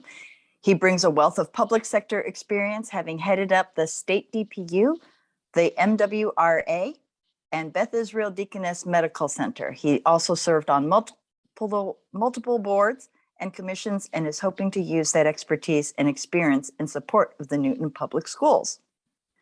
Shawn P. Fitzgibbons currently serves on the boards of directors of Family Access of Newton and the All Newton Music School. He's also a member of the Mason Rice School Council and a volunteer leader for Safe Routes to Schools. Previously, Shawn served as the chair of the Newton Democratic City Committee and as a City of Newton Child Care Commissioner. Professionally, Shawn Fitzgibbons is Senior Director of Principal Gifts at Massachusetts General Hospital, where he has worked since 2007. Okay, so I watched the last debate, and 30 minutes seems to go back much faster than you'd think, so we'll just get right to it. According to the Massachusetts General Law, Chapter 7, Section 37, the school committee establishes educational goals and policies. According to federal and state laws, is the employer when it comes to collective bargaining and hiring and firing of the superintendent, and oversees and reviews and approves the budget for the public education. With this understanding, name 2 issues you feel are top on the list facing the school committee. I'm going to let you guys kind of ping pong back and forth before I give you guys 45 seconds to elaborate each. Okay, so Paul, have you got an issue? I'm just going to write them down so we can talk about them. For sure. I think one of the biggest issues we're facing right now is the aftermath of the COVID epidemic and the impact that that has had on students throughout the school system, disproportionately in some respect, but pretty widespread. So that's one big one. Okay, Shawn? I'd agree, responding to the pandemic in 2 specific ways. One is addressing learning loss that has occurred during the pandemic and ensuring that all of our students are able to catch up. And number 2 is responding to the very severe mental health challenges that many students are facing and members of our staff, to ensure that resources are available to help them as we hopefully work our way through the pandemic, and hopefully the pandemic is diminishing. Okay, Paul, you got a second one? Yes, in talking to parents around the district, there's a concern that the pursuit of academic excellence and rigorous programs at all levels through the school system needs work. Okay. All right. Now, Do I get a second one? I thought you gave me two. Sure, Okay, that sorry was about one. No, do you have another one? Well, I was talking about responding to the pandemic, and absolutely, I would say academic excellence, but specifically ensuring that every single one of Newton's learners, particularly those who are not able to access our excellent programming, are given the opportunity to do so. Educational access. Okay. I'm going to go back to Paul. So I have as topics aftermath of COVID, specifically learning loss and mental health, pursuit of excellence, and educational access. Would that be a correct thing to be calling it, Shawn? Equity. Equity. Okay. All right, Paul, 45 seconds, your turn. Would you like me to address all three or just one? Yeah, so address those issues. I figure I didn't want to spend the time naming them because clearly it took you guys to articulate them.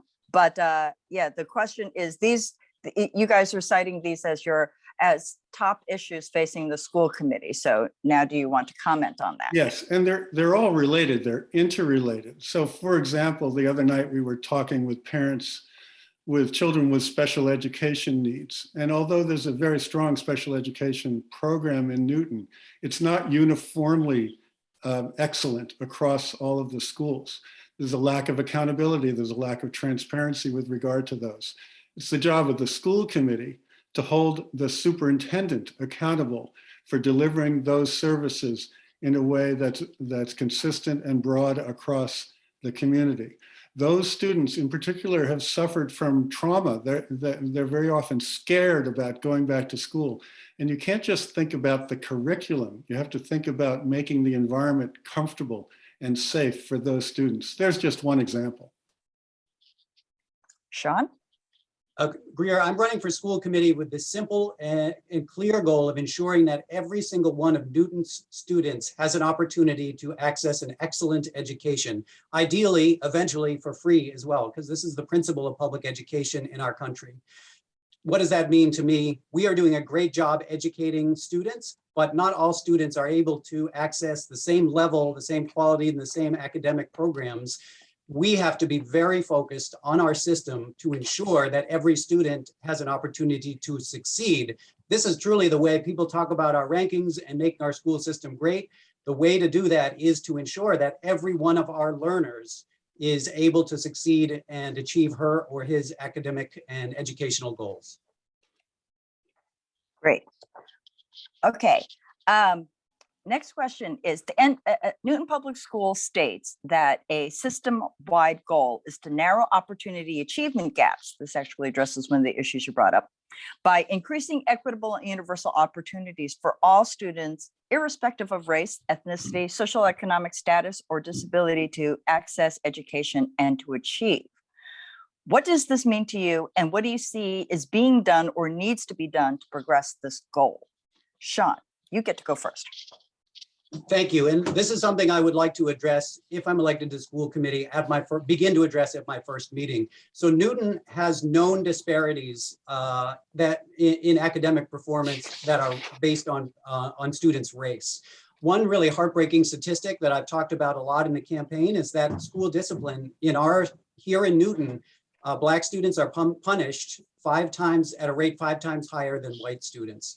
MCAS scores, AP scores, access to different educational programs have disparities that exist. And the same is true for special education, where not all kids are able to access the same thing. So for me, a top priority is to focus on that, develop policies that will correct those errors and lift up our entire school system. Paul? I think it's fair to say that although there's been an attempt to improve this situation, the attempt has not been fully successful. And I think there's a lot of work that needs to be done. You know, at one of the last school committee meetings, the mayor asked the superintendent, I've been sitting here for 3 years hearing that this has been our goal, but it seems like we haven't made much progress on it. What have you learned during the last 3 years that you would apply going forward? It was an excellent question. The response from the superintendent was non-responsive. And what was interesting is that even though the response was non-responsive, neither the mayor nor the other members of the school committee followed up to demand more accountability. I would. So I'm going to have a follow-up question. Since you said you would, can you give an example? How would you have followed up, Paul? Well, when a senior administrator gives an answer that's a non-answer, I think it's the job of the school committee members to have thought through the issue, to have demanded specific metrics, milestones, and progress reports according to the objectives that they as a school committee have set forth for the superintendent and for the district as a whole. And I know how to do that. I've been a CEO and I've been held accountable to standards. I've been on boards where I've held CEOs accountable to standards. For some reason, our school committee has not done that in a very thorough way. Shawn, how would you have followed up? Absolutely. I have also served on boards and worked with administrators, and accountability is clearly needed in our system. So I think about in May, there was a presentation about the city's efforts to address this problem. And that presentation did not actually contain any specific steps that should be taken. It outlined disparities that exist. It talked about high level things that were going on. But to me, just as Ben said, still there isn't concrete, there has not been concrete results. So I would certainly, one is ensure and ask for specific policies that can be implemented in the first term, my first year as a school committee member. To me, it wouldn't be acceptable to continue to have disparities in MCAS, in school discipline, et cetera. And so I would ask the administration to inform the school committee about how that will be changed. Okay, I'll move on to actually, so we don't lose the opportunity, we'll go to, you each get to ask each other a question. And why don't I have, I think it's Paul's turn to go first. So why don't you ask your question and let Shawn answer? Sure. Shawn, from March 2020 through the following spring, when students were receiving remote instruction, parents and youth counselors reported a skyrocketing in mental health crises, up to and including hospitalization for depression and suicidal ideation due to isolation from their peers and teachers. Newton was behind all our peer communities in restoring in-person instruction. Yet there were no public statements from you calling for a return to in-person instruction, and no public actions by you to help Newton Public Schools move towards reopening. Why should parents feel that you will put their kids first when you were silent and passive in their time of need last year? It's a great question, Paul. This room that I'm in right now, so I was sent home from my job on March 13th of 2020. My wife does not work at home, and I have 2 children that are in the public schools now, and I have been with them. And I would say that I was very occupied with their education, and what I have learned from that in helping them and being a part of their life is the heartrending experience that so many families have had over the past year. And I was taking my time during a really awful time to assist them. I will also say that members of my campaign leadership, including my treasurer and my campaign chair, were signatories on letters to the city council and the school committee asking for basic safety measures to be implemented. And so I was involved in both of those ways, in a personal way and through advocacy. And thank you for the question. May I respond, Greer? Sure, I think you get 30 seconds for rebuttal. I think it's notable that members of your staff were doing that. And I think it's even more notable that the school committee was ignoring those requests and the superintendent was ignoring those requests. So I organized a group of 300 doctors to testify before the State Board of Education that it was sufficiently safe to reopen the schools And that testimony is what led the state to move in that direction and finally get the Newton schools open in April. So I think I would say that in government, if any one person comes to you and tells you that they themselves made a change, they're really not being straightforward with you. For any one individual to say that they got the entire state of Massachusetts to return to school, to me, is not how government works and is not true. That the state and for example, Peter Slavin, the former president of Mass General at that time, who was endorsed my campaign, was actively involved with working with the state. No one activist, no one citizen got the kids back to school. And I think that government is something that is collaborative and people work together to make change. And it was the 300 doctors, not me, that made the difference, Shawn. 300 doctors that were being ignored by our school system. Okay, Paul, I think you've had your chance. Shawn, why don't you ask you get to ask your question. Okay, my question is, last year during the pandemic, you were part of a forum with former school committee chair Matt Hills and city councilor Emily Norton that was discussing a perceived dire budget situation with the schools. You said, assume the worst and implement changes now. And the things that were discussed included asking for contract negotiations to be reopened, giving up COLAs, a lot fewer employees. I guess my question is, in that context, do you feel our teachers should be paid competitively? Do you feel that our teachers, that Newton should be in a top 10 pay structure so that we can attract and retain the best teachers? And how will you do that in light of what you said last year? I actually didn't say what you just said. Matt Hills made certain assertions, and a question came up during that discussion as to whether the contract should be renegotiated.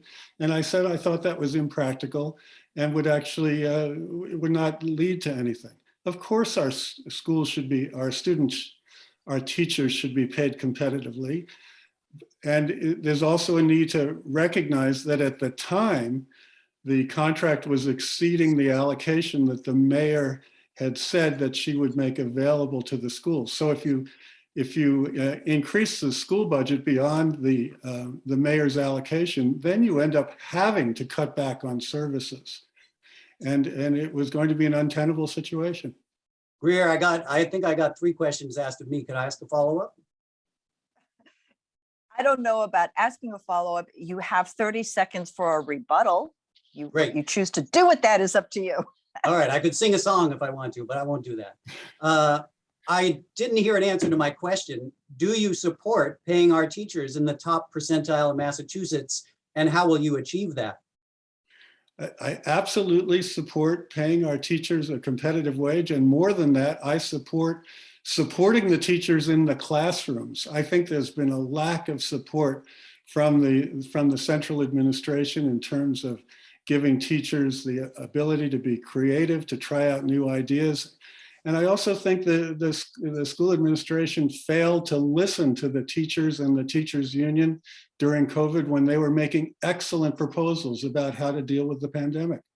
I would demand better. Okay, Chris, do you have a question for our candidates?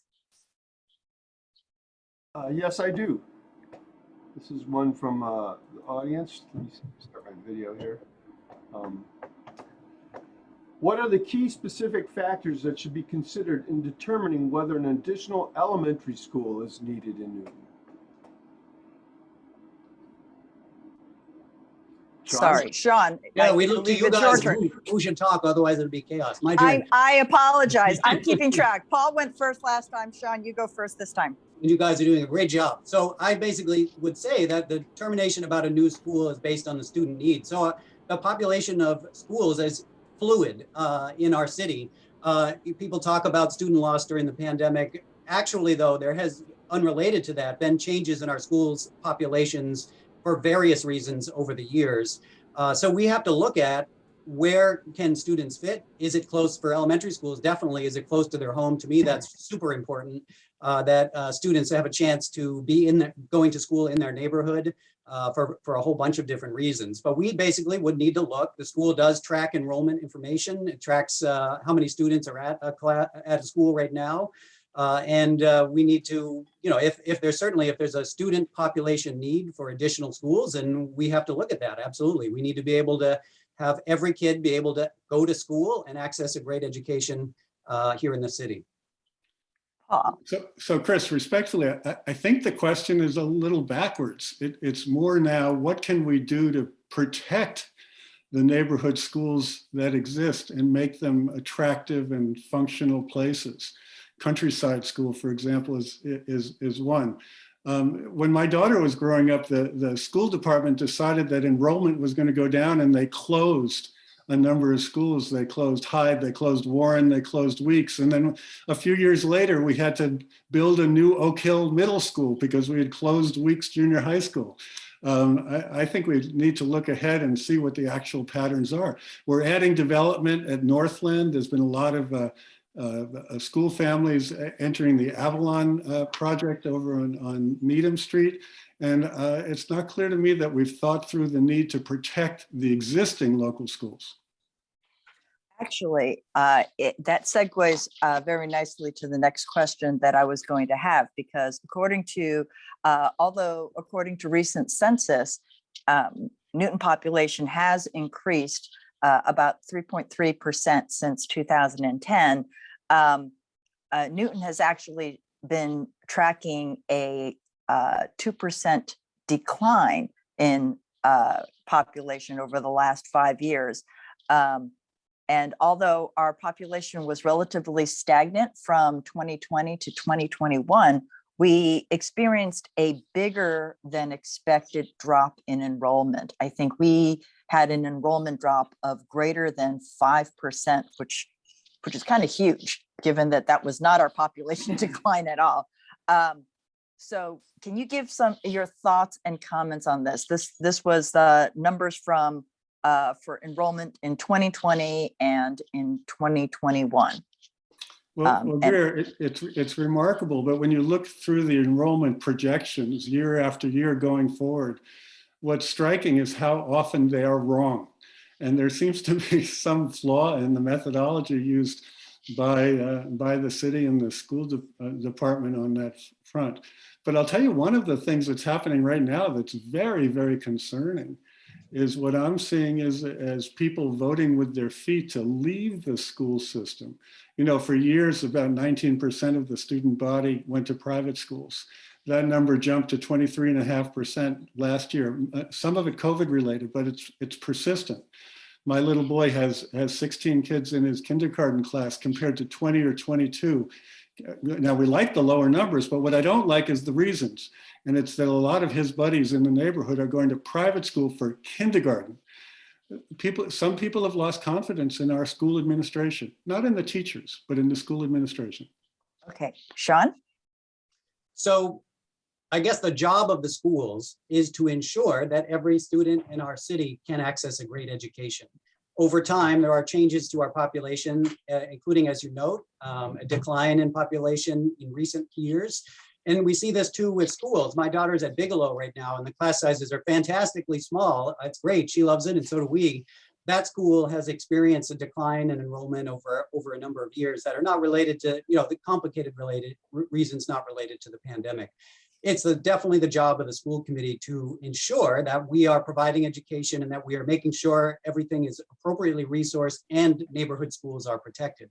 I will say on the talking point about exodus from the schools because of the pandemic, to remind people that many students and parents, particularly minority populations, were very afraid during the pandemic for their health and safety. Homeschooling was also a really big factor last year and continues to be, particularly at the younger age. And the reasons people are did leave a little bit more than usual are complicated. Okay. Both of you, thank you very much for stopping when you got flagged to stop, but you clearly have a little bit more to say. So I'll give you guys each 30 seconds more. Shawn, why don't you finish your thought and then we'll go over to Paul. Oh, 30 seconds more on what topic? On this topic on the our exodus, because and talking about why people are choosing to leave our during the pandemic and our lower enrollment numbers. Lower enrollment numbers compared to that's disproportionate to our population numbers, actually. The amount of students in the city that don't use the public schools has been quite static over many years, approximately 18%. The reasons for that are complicated. You can't really pin down one reason. During the pandemic, there was an uptick of departures from the school system. Some of those kids did go to private school. We don't actually know all of the reasons, but we do certainly know homeschooling, for example, is something that Newton has to track because those students need to check in with the schools. And we know that that also went up. And I think I would remind everyone that people were scared last year for their health and safety with good reason. There was no vaccines available, little knowledge about the virus, and that really drove a lot. And so the notion that our schools are failing and people are flocking out of them is a nice talking point, but it's not true. Paul? Greer, it's more than a talking point. It's actually happening. People have been watching the school committee in action for the first time in many cases because of Zoom. They've been watching the superintendent make presentations, and you have whole blocks of families that have decided not to go back to the public schools. For example, for years, the kids at Solomon Schechter would end up graduating middle school and going to Newton South High School. A whole flock of them now have chosen not to. They're going to Gann Academy instead. There's something amiss. I'm not saying it's pervasive, but certainly at some level, people have lost confidence in the ability of the administration. Again, not the teachers. I'm not talking about the teachers here. I'm talking about the administration and the ability of the governing body, the school committee, to hold that administration accountable for a high level of academic rigor consistent with every child's needs.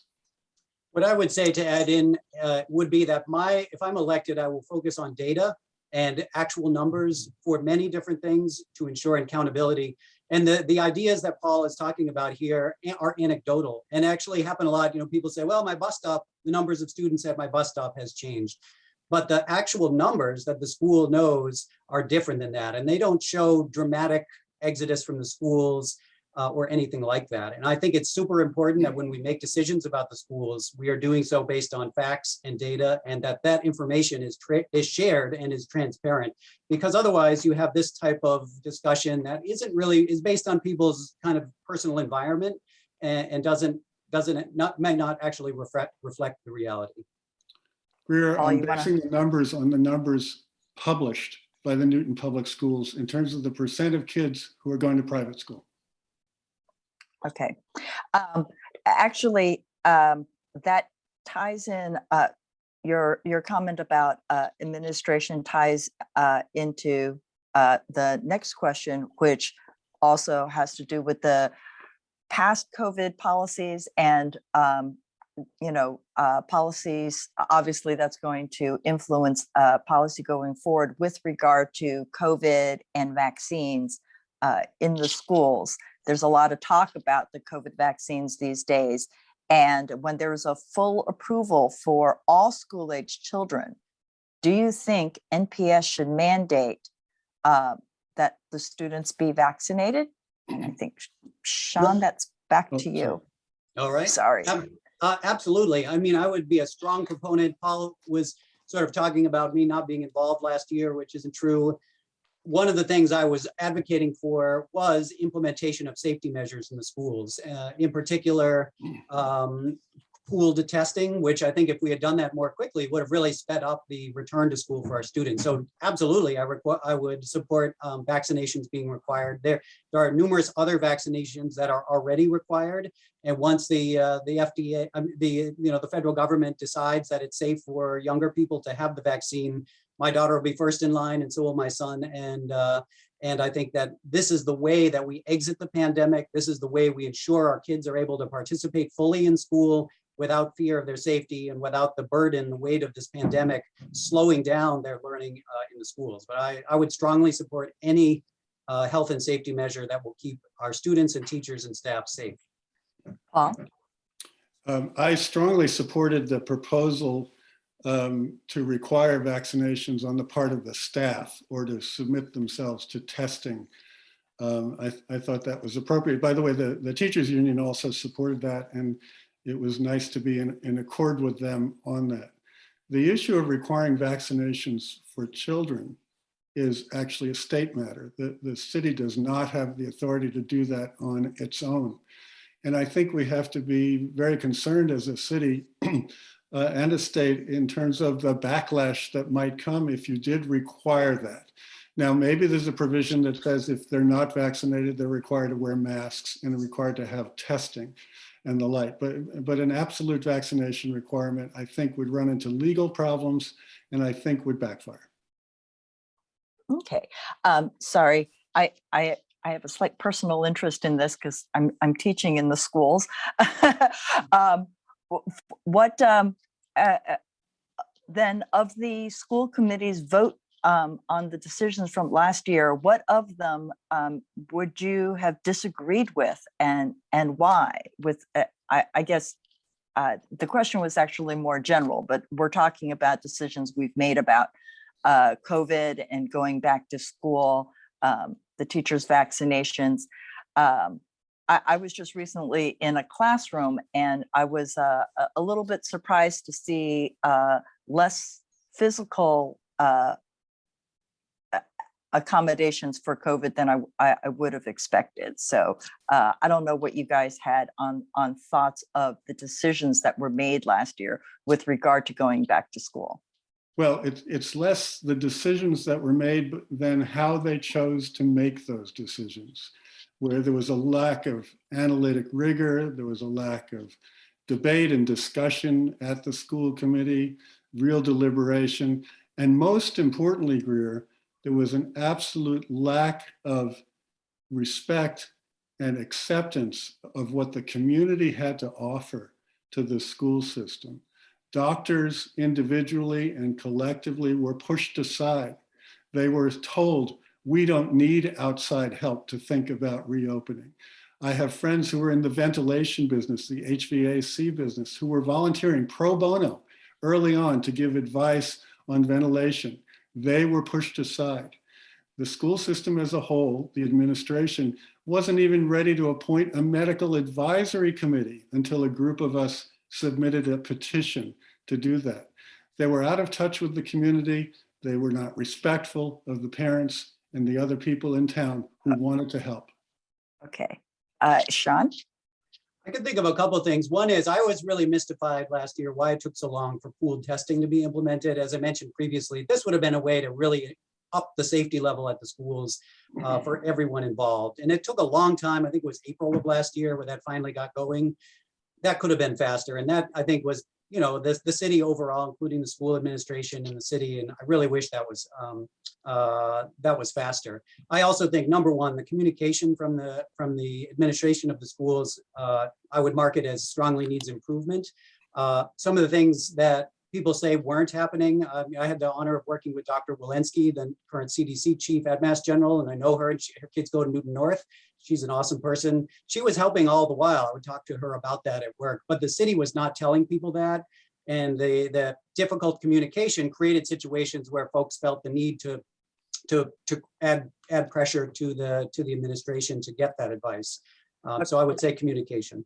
Greer, they were talking with Dr. Walensky, but they didn't listen to her. Oh, wait. So I just have a quick follow-up question, and then I want to give you guys times for your closing remarks. But both of you and both of your responses was having issues with administration and the city and their communication. So bringing it back to school committee, what is something that you would have been able to do on the school committee that you would have done differently that perhaps would have had a different effect? Well, Shawn, back to you first. Oh, sorry. Sorry. Okay. It's Shawn's turn. Go ahead. I think the number one thing I would have done differently, and you know, this was a crisis, and to Monday morning quarterback, this group, I feel bad doing that because as I mentioned earlier, I was home with my kids and my head was all scrambled up just trying to get by day to day, helping my kids with school and doing my job. But I would say number one is communicating and listening. Both of those things really lacked and suffered during the pandemic. When school went home and the kids went home, it was crickets for a couple of weeks. And that was really disquieting for me and for many other people. And I think as a school committee member, I certainly would work to change that just in general going forward, even outside of the emergency situation that we had. Better communication and better listening and better dialogue with the constituents that are involved with the school, to me, would be something I would have liked to have seen done better last year. Paul? Greer, I've run organizations that have gone through crises. I've been on boards of organizations that have gone through crises. And one of the things you learn is that when you're going through an unprecedented situation, you reach outward. You don't hunker down into a bunker kind of mentality. You also decide on what you're trying to accomplish. In this case, they should have been trying to accomplish getting the kids back in school as quickly as possible. Instead, they settled. They settled for keeping the kids remote. That was a disgrace. That was a disservice to our community. And it left people like Shawn having to work at home and like me, work at home. So it was a failure of leadership, I believe. The most specific thing that I would have said, the school committee could have demanded that a medical advisory group be set up from the very beginning that would have open meetings as they did in Brookline, for example. Okay, thank you. All right, let's go to closing remarks. And Paul, you go first. Greer, one of the advantages of being a bit older in this race is I was alive when Jack Kennedy and Martin Luther King and Bobby Kennedy were around and were extolling the nobility and the virtues of being involved in public service. I also had a 5th grade teacher, Mr. Harrison, who did the same thing. And I grew up believing that we all have an obligation to persist in public, to be part of public service and to offer back to the community. The reason I'm interested in the school committee race and why I ask your support is I believe I have some expertise that can help the school committee carry out its important budgeting functions, collective bargaining functions, and policy functions, that I believe in public service, and that I want to give back, not only for the sake of my little boy who's in kindergarten, but for all 12,000 students in our system. Thank you. Shawn.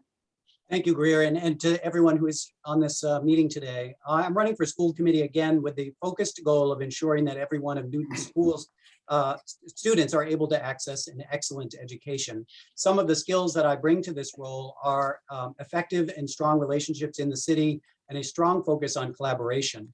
I have been on numerous boards of directors. I have overseen budgets. Here in Newton, I've actually been a part of efforts to bring kids back to school, both at the All Newton Music School and Family Access, returning them to in-person learning and helping them, the organizations, respond to all the challenges that we have before us with the Newton Public Schools.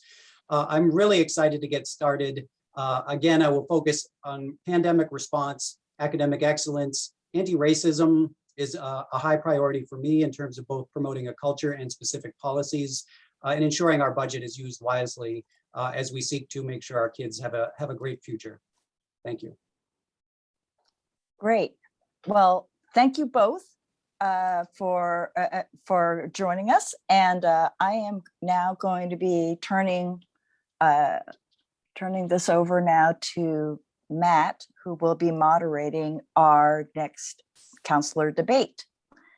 Thank you very much. Thank you.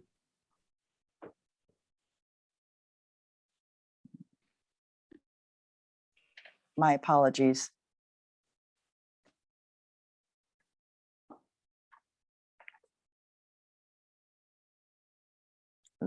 Hello, Greer.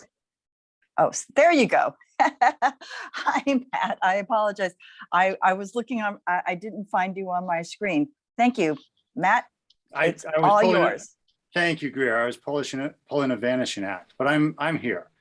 Thank you. It's an honor and a privilege to be here today, and I appreciate the opportunity to do this. I'm looking forward to the next debate. This next one is the Ward 6 Councilor debate with Brenda Noel and Barry Bergman. Please, folks, forgive me and correct my pronunciation of your names if I don't have them right.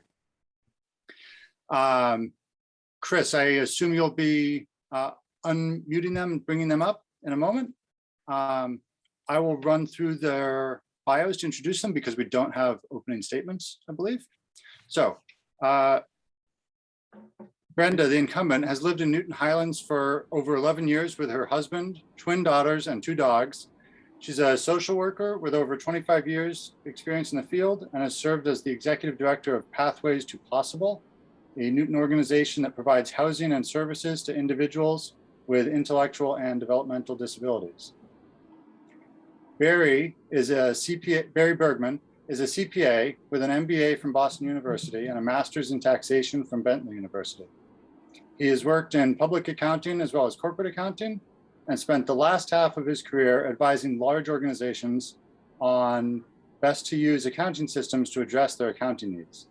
Barry and his wife, Susan, have enjoyed living in Newton for the past 34 years, where they brought up their 2 grown daughters, Jessica and Stephanie. So, Brenda Noel and Barry Bergman, welcome. Thank you both for being here. I hope you're here. Hi, Chris. I don't see anybody else. Maybe you got to be in gallery view or something, but they're up. Excellent. And Bob Burke is stepping in as our timekeeper. There we go. We'll help you. There we go. He's getting ready for the 15-second thing. Thank you, Bob, for joining us. And he's up from the Highlands Area Council. And take it away. Great. Thank you, Bob. Now I see you on the screen. And Barry, Brenda, hi. Nice to see you both. Hi. I assume everybody knows the rules, so we'll skip over that. I would like to start with asking, what are your top 3 priorities for Newton? And Brenda, how about you? Sure, thank you. So the top 3 priorities at this moment, I think, is pandemic recovery. In terms of fortifying, our infrastructure, making sure that our schools are in tip-top shape in order for our students to be back full-time safely. I know they are back, but the pandemic's not over, so I want them to stay in school. Invest in our infrastructure, like our roads and streets, and make sure that our everyday, quality of life for our residents is paid attention to. And then the larger issues, I think we need to be thoughtful about our climate crisis that we're in. Okay. Barry, same question. Yeah, for me, I feel that my number one priority is housing and zoning. I'm not happy seeing the loss of modest homes that we've seen over the past few years and the increased inventory of expensive homes at the expense of the modest homes. I don't like the theory that's being put out that 2 new homes on a single family lot leads to affordable housing. It just doesn't make mathematical sense. I'm concerned about the environment, that we've lost half of our tree canopy since the 1970s. And given the climate change we're facing, I feel that that's very important to rebuild that tree canopy. And we have the 2nd most natural gas leaks outside of Boston. I feel that we need to address greenhouse gases. That's very important. Also, our infrastructure, we should be fixing things first. And I want to see more attention to maintenance. All right, thank you. Follow-up question. We'll go in the same order, Brenda and then Barry. How are you going to achieve those top 3 priorities if you're on the city council? So the first thing I mentioned was pandemic recovery. So I worked with my Ward 6 colleagues during the pandemic to push to make sure that our restaurants had outdoor seating. That's something that took a while, probably took longer than it should. One of the pieces of feedback I have is that we as the government of the city need to be more nimble in order to respond to these crises. So once we were able to secure outdoor dining, the next issue became accessibility, because we heard from our constituents that they weren't able to access the be able to eat outside because of the gap at the sidewalk. So we raised money and we got together teams of volunteers and built platforms for our Ward 6 restaurants. So I'm a hands-on city councilor. You know, if I see a problem, I do everything within my power to fix it. So in terms of, that's one step in terms of pandemic recovery. In terms of climate, there's lots we can do around climate. I can talk extensively as we get going here about our housing policy, about our transportation policy. My colleague, Mr. Bergman's talked about the gas leaks, which is something that we need to address. So there's all sorts of things we can do at a policy level that to address our climate concerns. All right. And Barry, same question. How will you achieve your top 3 priorities? I'm sorry, I'm just having a little technical problem here. Okay. The first, with the zoning, I would have, the first thing I would like is to see the zoning and planning committee take up Pam Wright's docket item to look at tear downs and the resulting McMansions that are built in their place. This is sitting out there since March. This has to be addressed. I don't understand why we're not picking these things up. You know, Wellesley started dealing with this in 2007, and we don't even cover the topic in Newton. I think that's a shame. You know, I think as far as the zoning, even our zoning package, you know, the zoning redesign, I think we should be breaking up those ordinances and taking the ones we all agree on and putting them into effect now, you know, rather than we're going to have this wonderful perfect package. There's not going to be a perfect package. We have to, but meanwhile we're sitting around while developers are basically destroying our residential areas. It's just unacceptable. As far as the environment, I think we need to work with our cities and towns. I think we want a municipal organization, association. We need to be putting pressure on or be working together with our state legislators to work with the State Department of Public Utilities to put pressure on National Grid to really address these natural gas leaks. That's unacceptable. And we need much more money devoted to maintenance of our infrastructure. I hear from too many people that they're upset about their roads, their sidewalks, and we just had this outage in Newton Center and at the Mason Rice School. The generator didn't kick on due to lack of maintenance. So anyway, that's it. Thank you. Sorry to interrupt. Matt, can I respond to the zoning comments? Because I'm not sure they're entirely accurate. Sure, we have time for a rebuttal, Brenda. Sure. So the issue around, you know, city councilors just sitting around and not taking care of zoning reform. We've been working on zoning reform for almost 10 years, more acutely in this last term. Zoning is incredibly complicated, and it should be. And it's not that the population can't follow along. You absolutely can. But we are doing exactly what Mr. Bergman recommended, which is we're taking it piece by piece. The zoning and planning meets at least twice a month. This is incredibly complex issues. And so it's not as simple as one policy. You know, there's nuances to the zoning. We're looking for consensus and agreement, and we've most recently turned to our village centers. So if you've been watching the zoning and planning meetings, you can see that we're certainly not sitting around while developers are destroying our city. We're working really hard on this. Can I respond? Yes, Barry, you may. Well, Yeah. 30 seconds, all right? Okay. Because I feel that, you know, we were dealing with residential neighborhoods, and then rather than just try to take action on those residential ordinances, we've moved on to the village centers. There's stuff that we should be doing with the residential center, the residential area neighborhoods now, because to the extent we let this just wait out till we come to a grand proposal and grand settlement, that's valuable time. As I said, Wellesley started doing this in 2007. We started doing this in 2011, and we've done nothing to move to wrap it up. That's all. All right, thank you, Barry. Not true. I am going to jump to what I think is a related question on development and historic preservation. So I'm sure you both and many of our listeners are aware that the Grissom Hyde House, built in 1746, was destroyed recently by a developer. And I know that city councilors, because of the ruling that they are serving in a quasi-judicial function, can't comment on a particular case. So I'm not asking about this particular case, but in general, first, do you think this is symptomatic of deeper problems with the city's oversight of historic preservation and other enforcement issues related to development? And second, what would you do to address those issues? Barry, you were speaking last, so Brenda, to you first, please. So yes, so I can actually speak freely about it because this is something that the city council ruled on, and then the rules were blatantly ignored by the developer. It's a huge problem. And so a couple ways to go at it is the tools in the toolbox. Once a special permit has been issued, or in this case, a historical,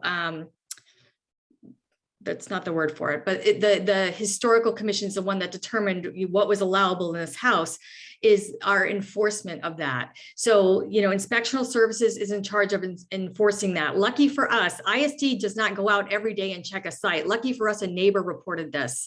And so we were able to catch the situation, not before the house was destroyed.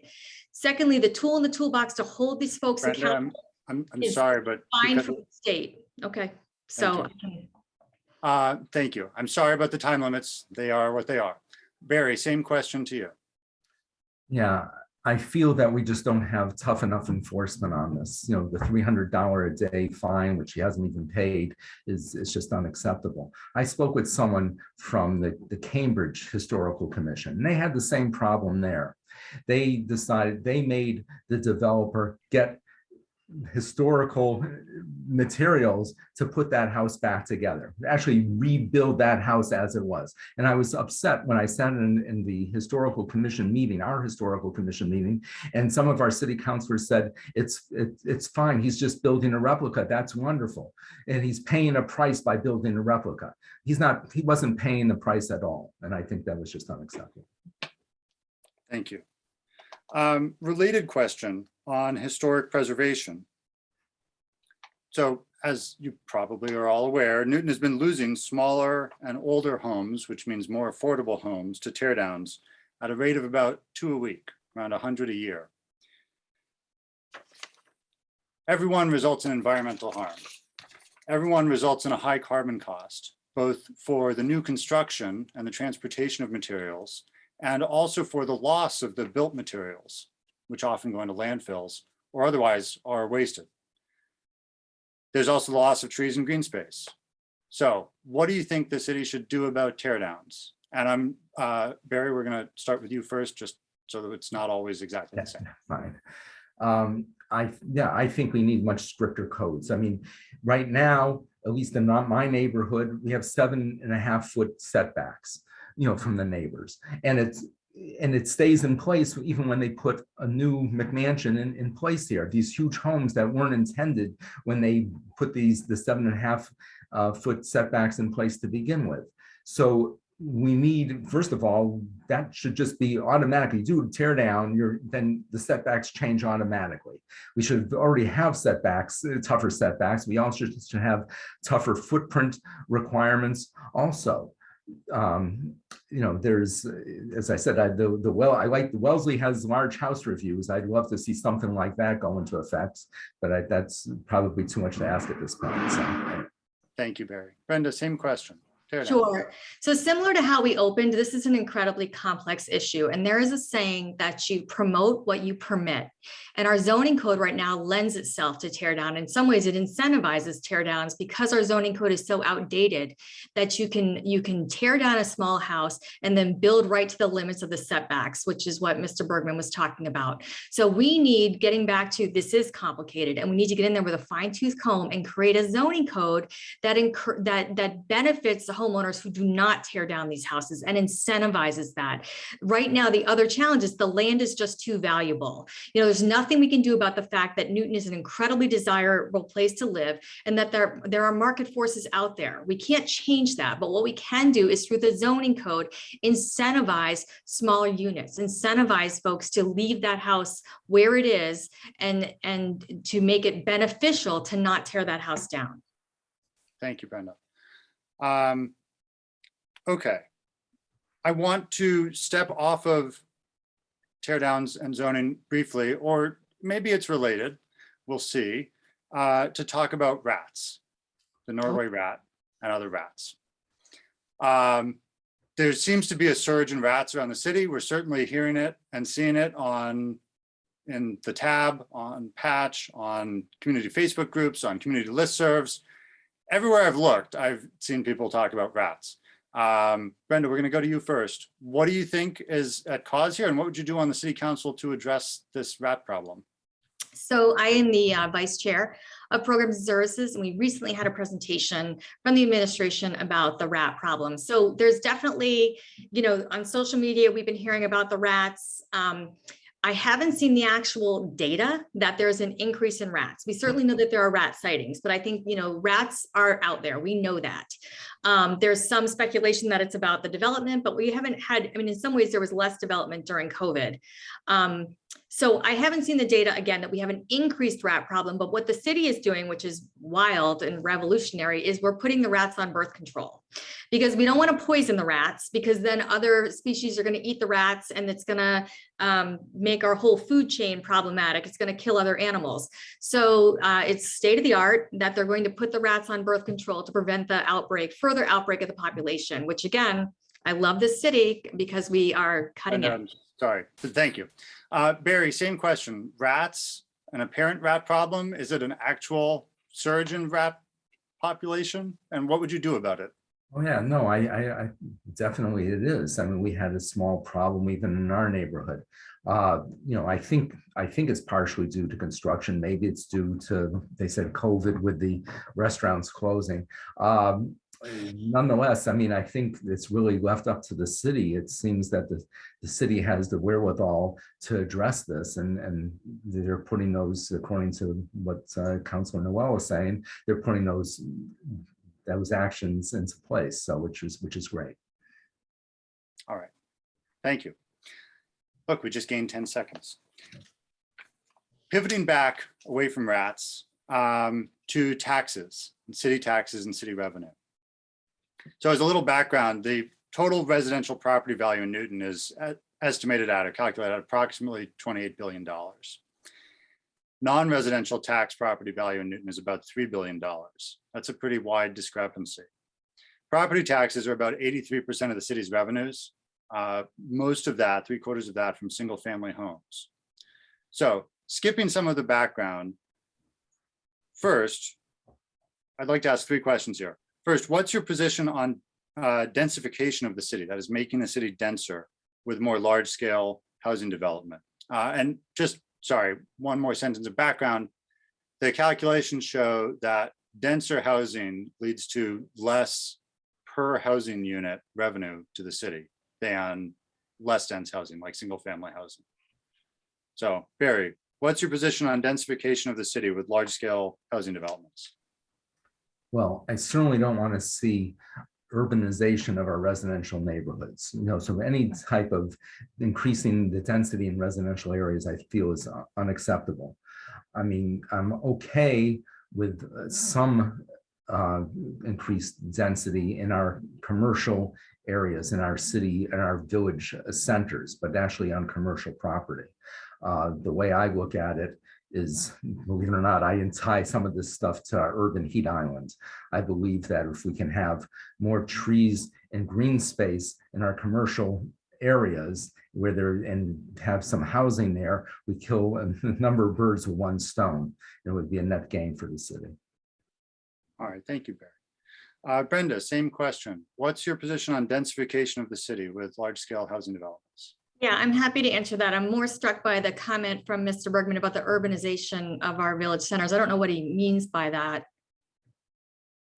The urbanization of our residential areas. That means where our houses are, adding greater density into our. But what do you mean by urbanization? What does that word mean? That means just making it more, rather than have a single family housing, that we have apartment buildings or multiple units on a single family lot.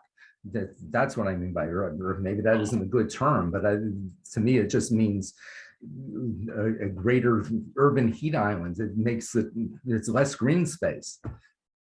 Okay. So I've all over my website. I've talked openly about this. I'm a proponent of greater density in our village centers near transportation. That doesn't necessarily coincide with large scale development. That doesn't mean the two aren't inextricably linked. You can have increased density without large scale development in our village centers. But I do support to reach our housing goals and our climate goals, more density in our village centers. Okay. Thanks, Brenda. So next question on this topic, what's your position on preserving single family housing? Brenda, we'll start with you here. I don't think that we should be using any blunt instrument with our zoning. So I would never make a statement such as preserving single family zoning throughout the city. I think the zoning is too complex for that. Okay. Barry, same question to you. What's your position on preserving single family zoning? I think we should preserve it. I think that's the reason everyone moved to Newton. They came here for green space and have a backyard for their children. I see nothing wrong with preserving it. I feel that, to the extent that we say we're going to put 2 homes on a single family lot and we're going to call that affordable housing, that just isn't true. You can't buy a house for $1 million, have a developer buy a house for $1 million and then tear it down and build 2 homes that are going to be less than $1 million. It's not the way to affordable housing. It's not a way forward. Matt, I think I answered it in a double negative. I'm not a proponent of eliminating single family zoning throughout the city. So I think Mr. Bergman and I might agree on this. Okay, maybe I didn't understand you, Brenda, because I took your answer to mean that when you say you don't want any blunt instruments and you don't want a commitment to preserving single family zoning, that you'd be So I think I answered it in a double negative. So so the typical question I get asked, and I apologize, is would you eliminate single family zoning? And the answer is no. So I wouldn't say, oh, let's eliminate single family zoning throughout the city. I would never argue that. So do I think that we should look at densification in our village centers? Yes. Do I think we should look at, 2 families in our village center? Yes. Okay. So it's not one size fits all. I want to make sure I understand. So you're not advocating eliminating single family zoning citywide? No, but it sounds like I apologize for the confusion. I expected the question to be, would you eliminate single family zoning? That's usually what I get. I apologize. Okay. Are you open to eliminating single family zoning in some parts of the city? I think we already have parts of the city that we've eliminated single family zoning. Ward 6 has a significant amount of 2 families. So if you look at the zoning. Brenda, I'm sorry, I live in Newtonville. We have a lot of 2 families in my neighborhood. But in additional areas of the city that are currently single family, not the ones that already are not single family. I'd have to look at where they are in relation to transportation. It depends on if it makes sense with our climate action goals. I don't think I can answer it without context. Okay, in the interest of balance, Barry, same question. It sounded like you were open to keeping single family housing throughout the city where it is now. Yeah, because I don't want to lose any. I don't want to have multiple family. I don't want to have greater density in our residential areas. Got it. Okay. So can I respond to that, Matt? Because that's really to be just completely closed off to greater density is going to really get us in some trouble around climate, transportation. It's really irresponsible. Okay, Brenda, I'll give you 15 seconds and then I'll let Barry rebut as well. I just want to say we've got to be open. The world is changing. We're in a climate crisis. We know that 35% of greenhouse gases have to do with car emissions. We need to have our most creative thinking about how to solve the problems that are facing the city in Ward 6. We can't take anything off the table. Okay, I appreciate your point. I said 15 seconds, so I'm going to turn it to Barry. I just want to address as a question, Brenda, I'll let you answer this as well. You just pointed out that a lot of our emissions are car related. Well, here's a question. If what we see as a huge source of emissions from Newton, I'm assuming this is the case, given how many people live here and work not in Newton, are transportation related, why should we push to build more housing here when we know people get in their cars and drive to jobs elsewhere? Because the relationship between— Sorry, Brenda, I'm going to turn to Barry now and then to you. Yeah, the way I look at it is if there's going to be any type of transit-oriented development, it has to be by a T-stop, and not in a residential area by a T-stop, but in a commercial area by a T-stop. And you're right, there are people who are traveling outside the city, and then that isn't really it's not going to do them any good. But by increasing density in our residential areas, we're losing our modest homes. It's just not the way to go. Thank you. Brenda? So Matt, the relationship between housing and transportation is much more complex, and we know that. We know that if we have a proposal right now on Beacon Street, that's going to be where it used to be a skincare place. And so we've got, 24 units going there right across the street from the Highlands T-stop, and we're only allowing 1.25 parking spots per unit. So we're not going to assume that, 2 adults living there are going to have 2 cars. There's ways in which there's lots of mechanisms and levers we can do. And we're also on a major public transportation artery. We can't ignore that. And, we can argue and we can talk about how the T is imperfect, but we can make the T better. And people do take the T, and they take public transportation, and we can push those levers on housing. All right. Thank you, Brenda. Related question to the last one. What would you do to increase Newton's commercial tax base? Whether you think that it's commercial tax base that might get people to not commute as far into Boston or elsewhere, or just commercial tax base generally? Brenda. So when you say not commute, you don't necessarily mean our retail, but I mean, we're doing a lot of work right now in biotech. And there was a report that just came out through the chamber that biotech is the hot industry right now, where people are looking for labs, or looking for lab space. We just were able to pivot on the Riverside project, and instead of having retail, make a floor lab space. So again, going back to, if we want to increase, our commercial tax base, there's a level of nimbleness we need to be as a city council and a government. And we need to be able to anticipate the changing market and respond to it, not be locked up in the past, but really respond to what's happening out there. And I'm excited that we were able to do that with the Riverside project and be able to open it up to a biotech industry. Okay. Barry, same question. How would you increase Newton's commercial tax base? Yeah, I think, in our commercial areas, to the extent we're able to attract those type of businesses, I think that that's great.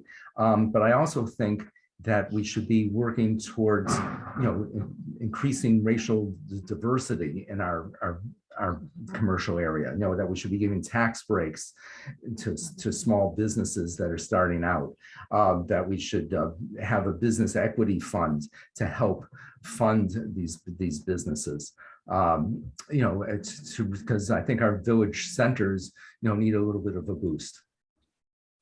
All right, thank you. So related question, I don't want to go through too much background for it, but bearing in mind what the average revenue is for the city from different types of residences and from commercial properties. And given that our city has over $1 billion in unfunded OPEB, other post-employment benefits liability, does it make sense to pursue a policy that will see the city's costs quickly outpace the city's tax revenue, with different types of housing leading to different levels of revenue per housing unit, and on average, the costs imposed on the city for city services, primarily the cost for schools, which run about $20,000 per student in the Newton Public Schools? Barry, to you. Yeah, and really, I think that we really need to give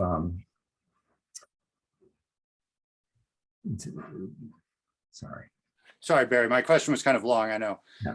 The question is, does it make sense to you to pursue a policy that will see the city's costs increase faster than its revenues? Particularly the policy with regard to housing and building multi-unit housing developments rather than, say, commercial properties. Yeah, we don't want to see our costs increase greater than our revenues. I know, to me, budget transparency is a really important item. I think we really need to dig into our budgets and see where our money's being spent, because I'm concerned that we're incurring more just unnecessary expenses. Thank you. Brenda, same question.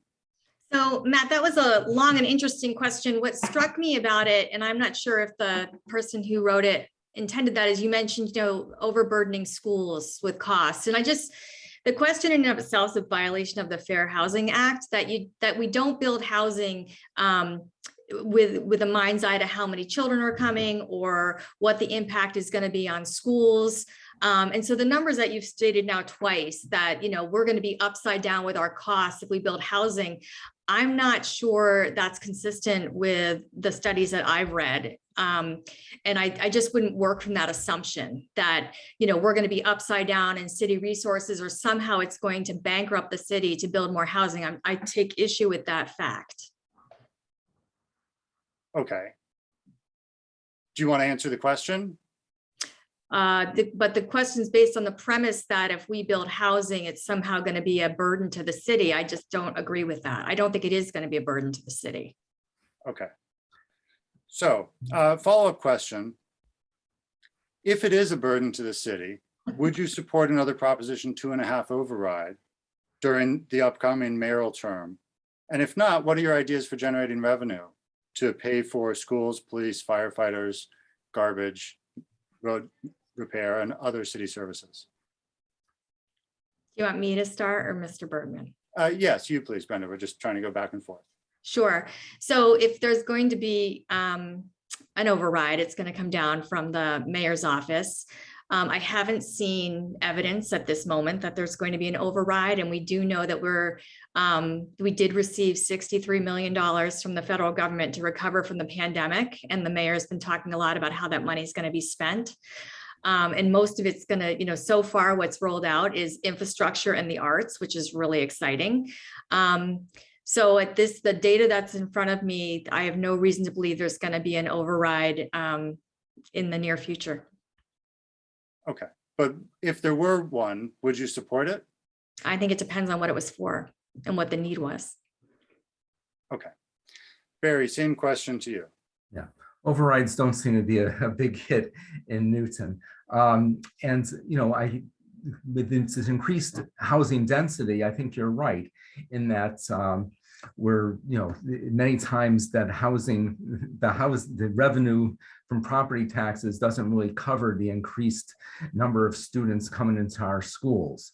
So we really have to be very careful on how much density we allow in Newton and where it is and how it's structured. Okay. I think we're on some dangerous territory here. I would really be careful. It's a violation of law to talk about housing and the increased burden on schools. And it's really just bad policy. Sorry, it's a violation of law. Yeah, it's a violation of the Fair Housing Act. We don't talk about the number of kids we're going to be putting in our schools when we build and approve housing. We simply don't. Oh. I think it's just a matter of at least numbers of how many housing units we want in the city. I mean, we have to take into account what our infrastructure, what we can support. It's how much our police, our city services. Right now, you drive down Parker Street where I am, and it's a massive traffic jam. And this didn't exist 34 years ago. But we have to find ways then to have our infrastructure be able to cope with the increased density. Sure, it's fine to bring on increased density, but we need supporting infrastructure. This has to all be done in line with each other. I don't know. Yeah, I mean, the city right now is 10,000 people. Sorry, Brenda, one sec. I just want to say, I'm not familiar with the Fair Housing Act. We all should be. If we're in this Zoom meeting, we should be familiar with it. Okay. Thank you. I was not aware that it's a violation of the Fair Housing Act to talk about children coming into the schools or what the number of spaces in the schools will need to be. When you're talking about housing, it is. When you're talking about housing, it is. If this was a school committee webinar and we were, discussing how it's not a school committee webinar. This isn't the school committee. Right. This is we're talking about housing. And when you're talking about housing, Brenda, I promise you this, I will go look that up because I'm quite curious to know if I and the hundreds of other Newton residents who've talked over the past decade plus have been repeatedly violating the Fair Housing Act. Well, I'm an elected official. I'm elected an official. So I care deeply about this. So, I mean, as a lay person, you know, you're held to a different standard. But as an elected official, I'm not going to link the two, nor do I think it's the right thing to do. All right, thank you. Chris, please just nod your head. I think we're at time or almost at time.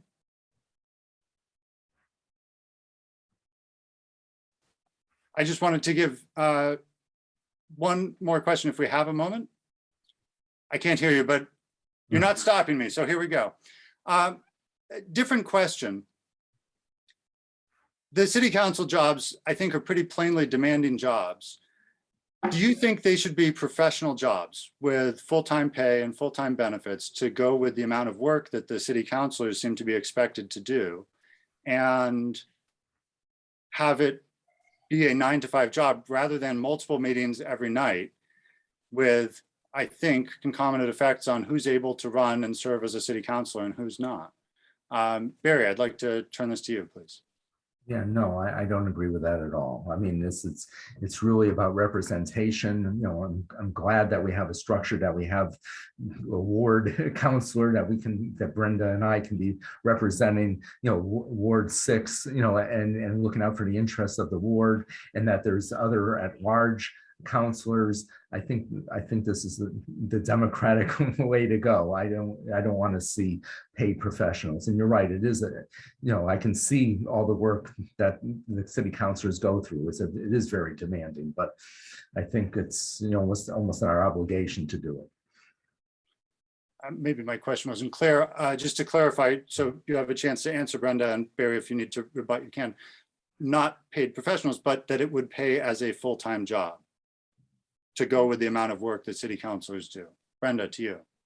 Sure. So I don't think that you're suggesting we change the structure from the ward and at large, but I do think that, so the city can't afford 24 of us full-time. That doesn't make any sense. But I will tell you, as somebody who has a big full-time job and also is on the city council, I would love this to be full-time because I care so deeply about it and I want to do a good job. And I think I do a good job, but it takes a ton of time. And I think all of us, with the internet, the fact that folks can reach us 24/7 with cell phones, I'm always doing city council stuff and I want to do it and I want to do a really good job. So I think, and the other thing is if it was a full-time job, I would say there's a lot of people on the city council right now that are retired or don't have a day job. And that's because it's easier to do it that way.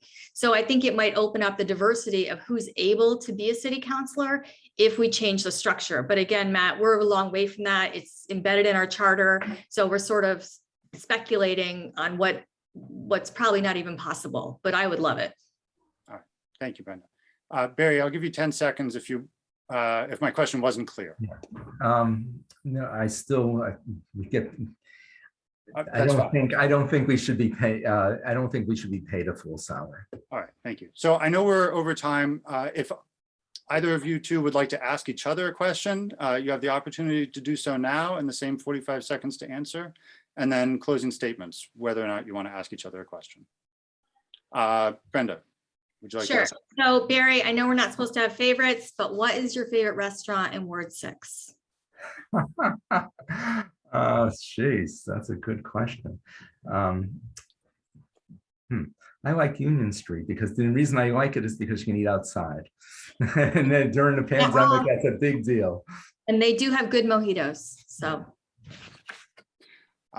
Barry, same opportunity to you if you'd like to ask Brenda a question. So I want to know, how does building 2 homes on a single family lot lead to affordable housing?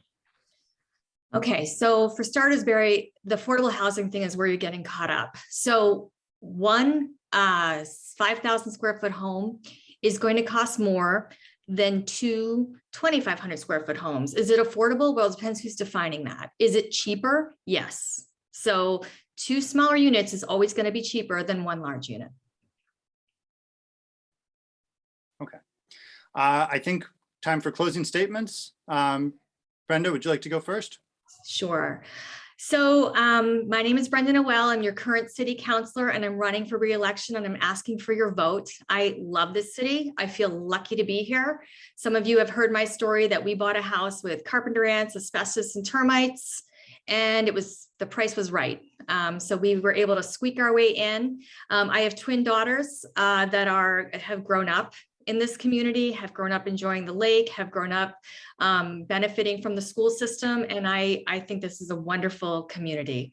The role of government is to serve its people. And I feel as a ward councilor, I've had the benefit of responding to my constituents and being there for them, transparent. I've had monthly office hours. I've had a newsletter. I'm what I joke around, I'm a full service city councilor. I put in stop signs and most recently I was called to rescue a baby raccoon. So I do it all. In addition to that, your city councilors are asked to take on the big issues like climate change, like transportation and housing. And I'm happy to say we can walk and chew gum at the same time and do both of those things.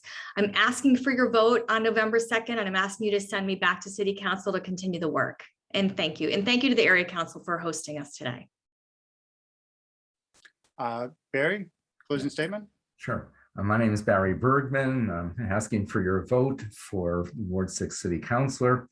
My background has been, as a financial systems consultant, and there were three things that led to a successful system implementation. First, listening to the clients, making sure we addressed all their needs.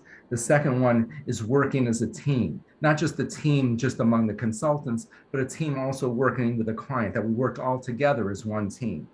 Also making sure that there's compromise, that sometimes you can't get exactly the perfect solution, but you have to work together and compromise to come up with a solution. And that's what I think I can bring to the city council. And I think that's what we need. I mean, as I walk around, I feel that I hear about a lot of the needs of city residents, and I want to address those needs. And I believe they can be addressed. I want to see our city council work more together rather than be divided into two camps. I want to see some compromise so that we can at least get some type of zoning in place. Rather than holding out for the perfect package, let's try to do something that has some effect on making things better. I reject the idea that it's like an all or nothing on these things. And that's why I'm running, and I'm asking for your vote. Thank you. All right. Thank you, Barry. Thank you, Barry Bergman. Thank you, Brenda Noel. That wraps up our Ward 6 Ward Councilor debate. And I know we are behind on time, so we are going to forge right ahead. My name is Matt Yospin, and next up is the Ward 6 Councilor at Large debate. Just as a reminder for our audience, in case you don't know, although I suspect everybody here is passionately interested and knows, there are 2 seats that are elected at large and 3 people running.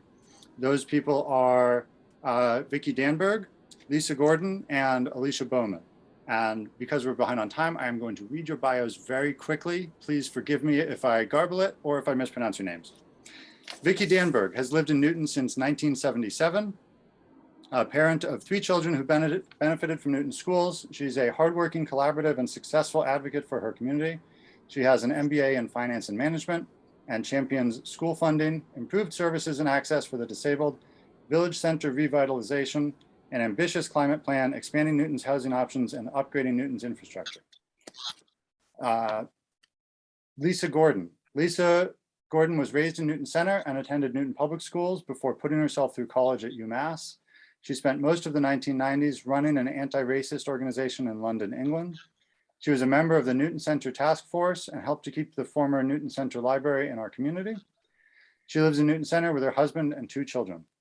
And Alicia Bowman is running for re-election as a Ward 6 at-large councilor. She's a member of Land Use Committee and the Public Safety and Transportation, as well as being the council representative to the Climate Action Implementation Team. In her first term, she's focused on transportation, housing, the environment, and supporting restaurants and residents during COVID. As I mentioned, Alicia is running for re-election, as is Vicky Danberg. So Vicky, Lisa, Alicia, hi, nice to see you all. We are going to dive right in. As I'm sure you know, we don't have any opening statements. So And because there's three of you, we're going to try to rotate the order that each of you answers the questions in. We're going to start off alphabetically, and I apologize for doing it. I always kind of hated it because it means I usually go last at things like lining up in school, but here we are. So Alicia, with you first, what are your top three priorities for the city and another term on the city council if you're elected? Sure. I think the most important thing that we need to be working on now is climate action, and why I'm thrilled to have been appointed to be the council member on the climate action implementation team. Transportation, which is a key portion of climate action as well. And I'm thrilled that we'll be working on a bike and pedestrian master plan, something I've been working on to get the city to do for 10 years. We're the last major community to not do it. And that is funded and will be happening this year. And I look forward to helping to work on that. And the third is housing. And that's the third leg of the stool on livability and Newton addressing climate action. And I think we need to move forward with reimagining our village centers to be more vibrant and to include more housing and to address all of our housing needs, affordable housing, market rate housing, housing for seniors, housing for people with disabilities, assure that we are working on our fair housing initiatives. Thank you. Thank you, Alicia. Vicky, same question to you, please. What are your top three priorities? Thank you very much. My top three priorities are COVID recovery, first of all. We really need to make sure that businesses and our education system comes out of this hole. We have seen our businesses have lose revenue. Those of us, the three of us in Ward 6 have attempted and successfully attempted to help our small businesses and our restaurants get through by building platforms so that we can have outdoor dining. My second priority is climate action. I think it's a very, very important thing and perhaps the most important thing in our lifetimes. I support an ambitious climate plan. We need to become carbon neutral by 2050. We need to put solar everywhere that we can. We need to electrify our fleet and encourage passive house construction. My third is infrastructure. I believe that we had. Vicky, excuse me, I'm sorry to interrupt, but I had trouble keeping us on time.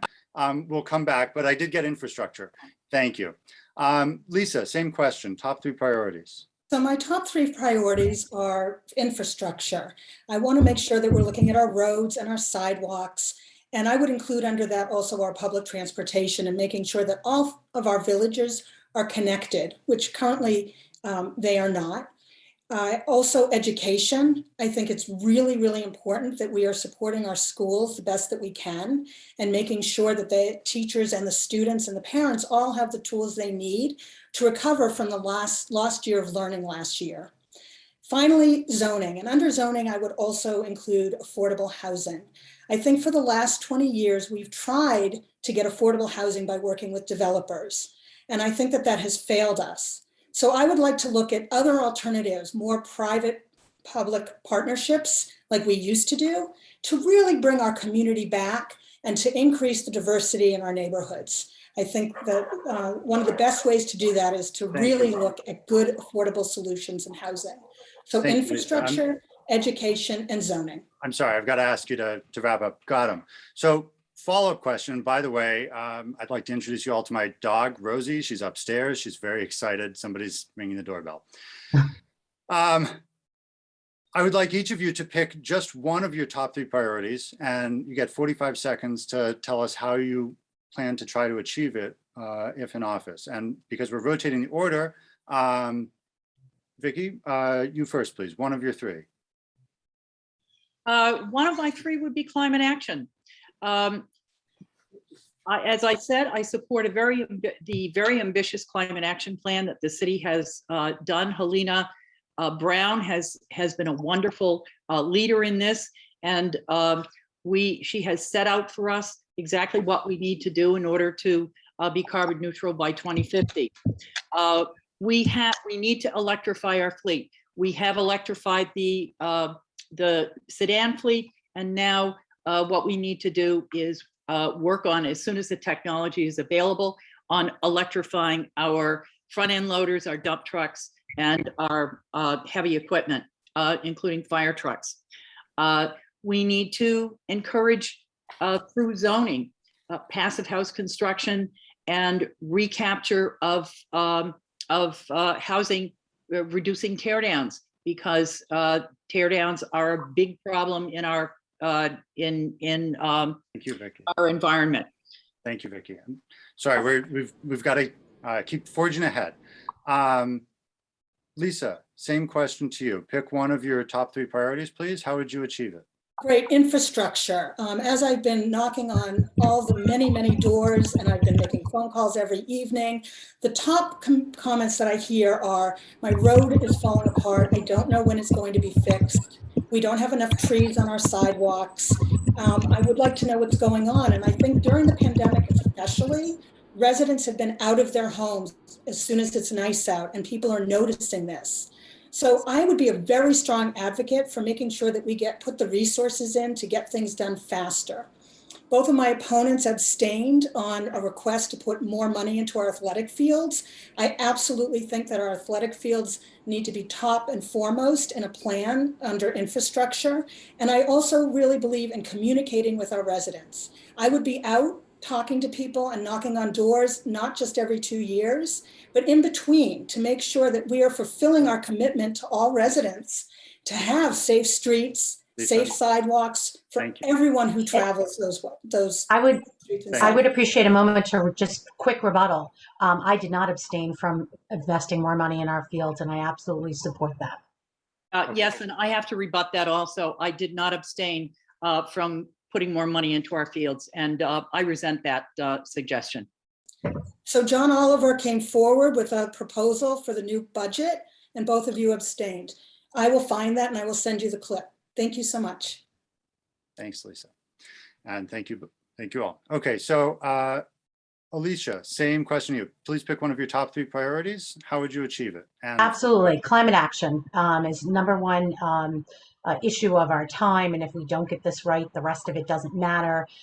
Big things that need to happen. We need to decarbonize as fast as possible. We should be working to create a BERDO, like was just adopted in Boston, to reduce emissions from our largest buildings. And that I will be working on.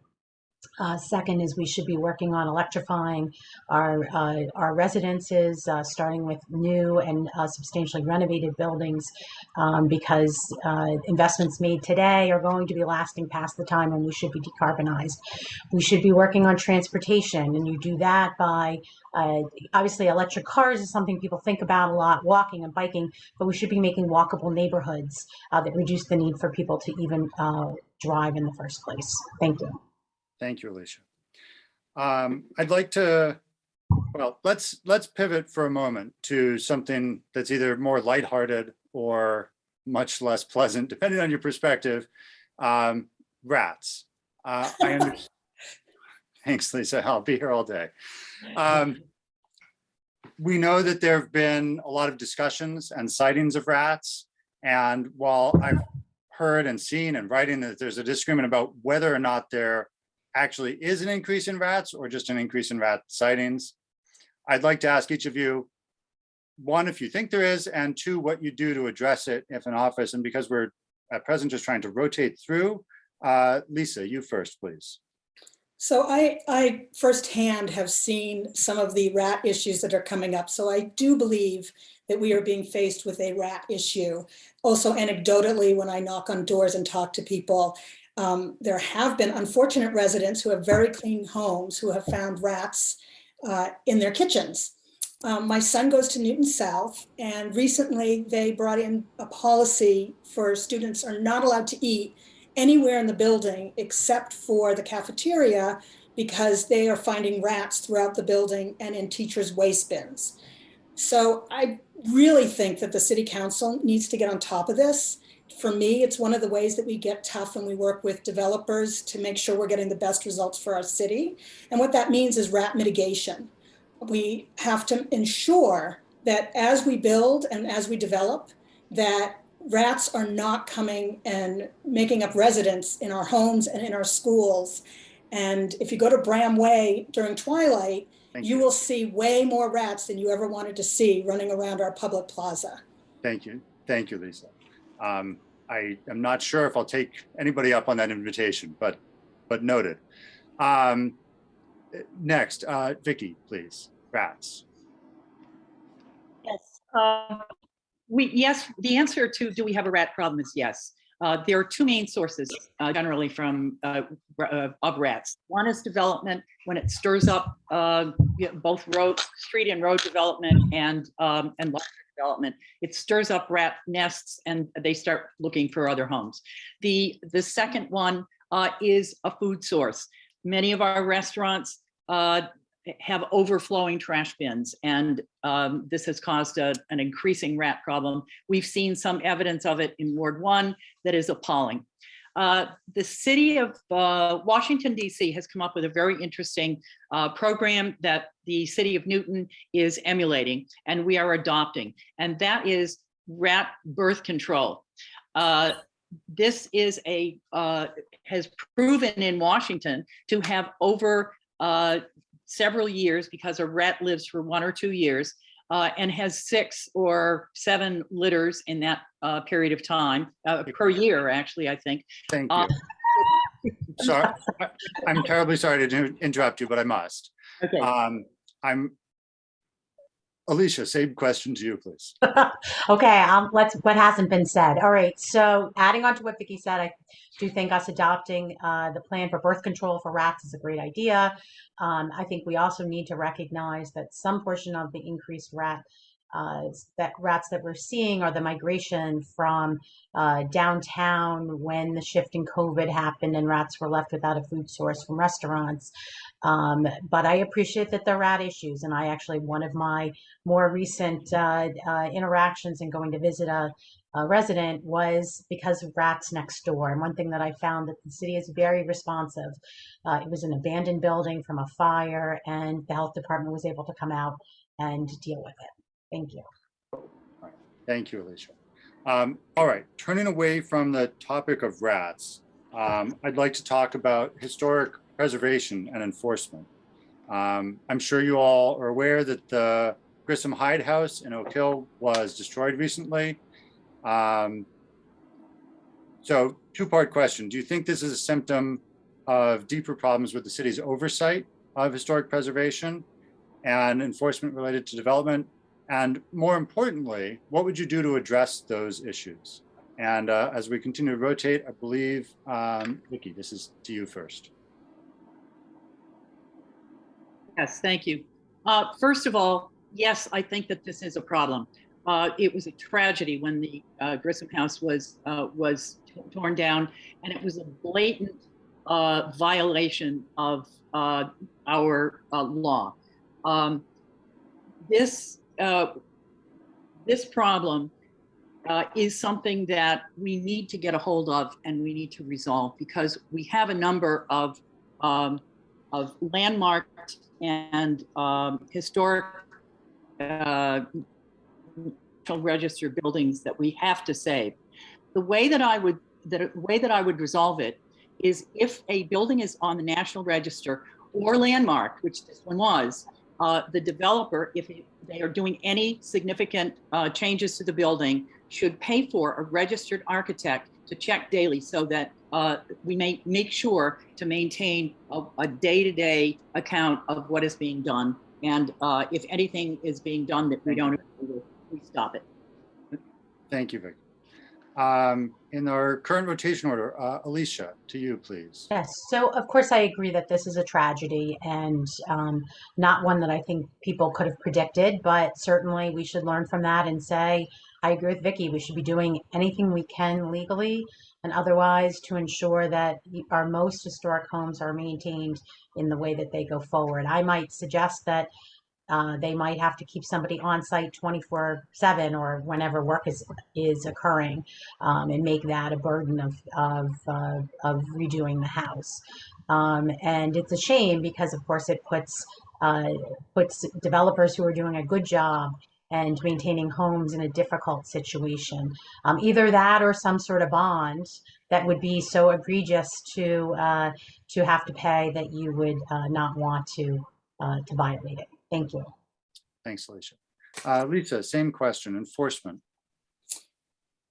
Well, first I want to say I agree with both Vicky and Alicia. I think that it's terrible what's going on with the tear down. And for me in particular, the Greenwood house. I think, you know, every time I look at a question or a problem, I think about the residents first. And I know that the residents, particularly in that neighborhood, did not know even what was going to be happening there and were quite shocked that there was no oversight. One day the building was there and one day the building was gone. I think as a city, we have to get tough. The message has to be, this is not acceptable. We only have, I think it's 26 houses left that are landmarked.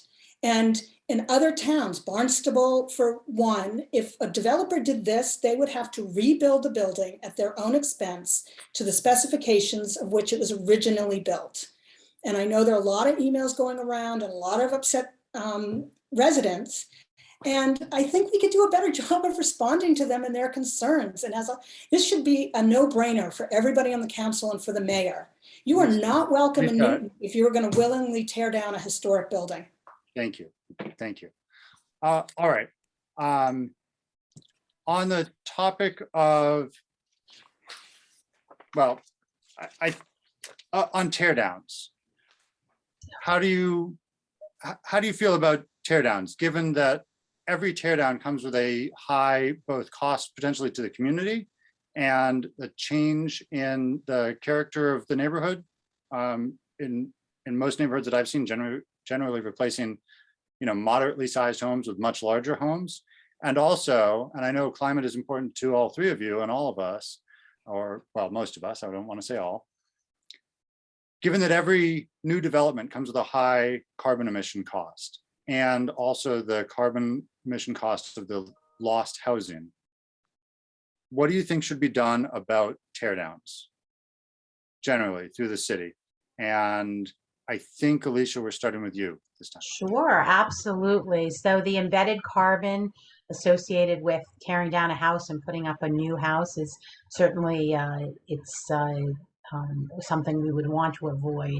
I think the issue with tear downs is our current zoning has very little flexibility in what somebody can do with a particular lot. And I think what we tend to see is when we have larger lots and smaller homes, the house is torn down because it's more valuable to build one large house. And so I think if we gave more flexibility to build something a little bit different than what's on the lot as it exists, I think we would have less tear downs. We also tried to control, and that was the zoning that we have set aside, to limit the size of the overall box of the house. That's form-based zoning, which would have made it less profitable to tear the house down. I think that we're going to have to come at it from a different direction, which is to increase the requirements for passive house. Thank you. Thank you, Alicia. Lisa, same question to you. Tear downs? Yeah, not a big fan. I think 1/3 to 1/2 of the trash that comes out of Newton right now is from tear downs. It's gotten really excessive, and I think that there are definitely things that we can do to try and incentivize adding on to houses and not tearing them down without having to have form-based zoning. We could play with the floor area ratio and setbacks. We could not allow such big houses on smaller lots. We could have new lot standards that developers would have to meet. And we could bring in a large house review, which is what they do in Wellesley, where the developer and the neighbors, and they look at everything, drainage, everything that would impact that site. I would also say that I don't think it helps, and this I find a little confusing, that one of my opponents has taken 2 $1,000 donations, which is the max you can give from developers. And I think that that's sending the wrong message. I don't understand that. Lisa, forgive me. I have a feeling that your opponents are going to want to revisit that question, but I'd like to get through this question, then we'll have a chance to rebut, if that's okay with folks. Vicky, same question on tear downs to you, please. Yes, thank you for the question. tear downs are really a symptom of economic forces. And as other people have said before, the embedded carbon issue is a real problem.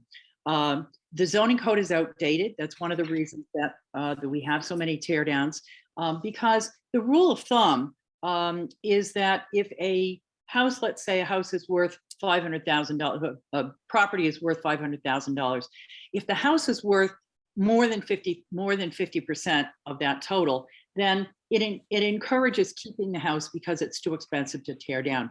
If it is less, it encourages a tear down. And many of the properties in Newton are, the houses are worth only 20 to 30% of the total value. And that means that the land value can and will support a larger home. And that's why they tear these down. Thank you. Thank you, Vicky. Vicky, I'm very sorry to stop you, but we need to move on. But I promise you we will have more questions about zoning and solutions. I'd like to rebut on the claim that one of us has taken donations from a developer. If it's $1,000, I've taken no donations from developers, and I've taken no $1,000 donations, unlike Ms. Gordon. But my donations have been much more modest and many more people. So, so I know it's not me, but it's probably not good form to throw out a claim like that without actually saying who it is. Thank you. I would also like to comment on that. I think that the person who asked the question is also taking donations from people who own sports teams, and many $500 donations have come her way, and larger ones. So this is not a question that I ever would have asked anyone, or a comment that I would have made, and I think it's entirely inappropriate. Okay, Lisa, if you'd like to rebut, 15 seconds. I think it's incredibly important when a sitting councilor that has a matter before her currently has accepted money. To me, that's just not ethical. You know, I would never do that. And I have no problem with anyone who's made a donation to me. I don't actually know what Alicia's talking about, but I'll tell you for certain, I have not accepted two $1,000 donations from a developer that has a current project that's going to be voted on by you right now. I'm sorry, Lisa, I don't think that makes sense. Lisa, please be more specific. And my comment was that my donations are smaller and from fewer people and from more people. I have no, so that's not me. If you're going to throw that at somebody, if you're going to throw that at somebody, Ms. Gordon, please be more specific, because now what you've done is sully the name of both myself and Councilor Danberg, and I think probably unwarranted in both cases. Well, I don't think it's unwarranted. You're running as a team, and so I say my opponents. Vicky accepted on September 2nd a donation from a developer, and also on October 5th. So there's been plenty of time to give that back should that have been chosen. It's a project that is currently pending in front of the city council. And I'm not trying to sling accusations. I'm actually trying to be transparent. I think that that's an important thing to be addressed. Okay, well, if we're going to talk about transparency, you might talk about the fact that you've been unable during this election to follow the OCPF rules as far as declaring where your donations are coming from. You are frequently more than 60 days, 30 and 60 days past due. Thank you. You have 3 days after you accept a donation to say where it comes from. Thank you. Yeah, you're right, Alicia. I'm sorry. My treasurer moved to Ireland during the middle of the campaign. So okay, so you get a new treasurer. Catching it up, but I apologize for that. Yeah, Lisa, you get a new treasurer and you allow transparency. I have always been completely transparent in everything that I have done, said, accepted, etc. Worked for this city now for going on 20 years. It's been almost 18 years, in fact, 9 terms. And I have worked with many, many developers, and some of them, yes, have chosen to support me because I have been working on housing, and a lot of these developers are in favor of the kind of housing that that I am in favor of. Folks. And I have no qualms about what I have done or accepted. And housing, Lisa, that you say you're in favor of. Thank you. Folks, I appreciate that this is an important and contentious issue. but I think we're going to put a pin in it here.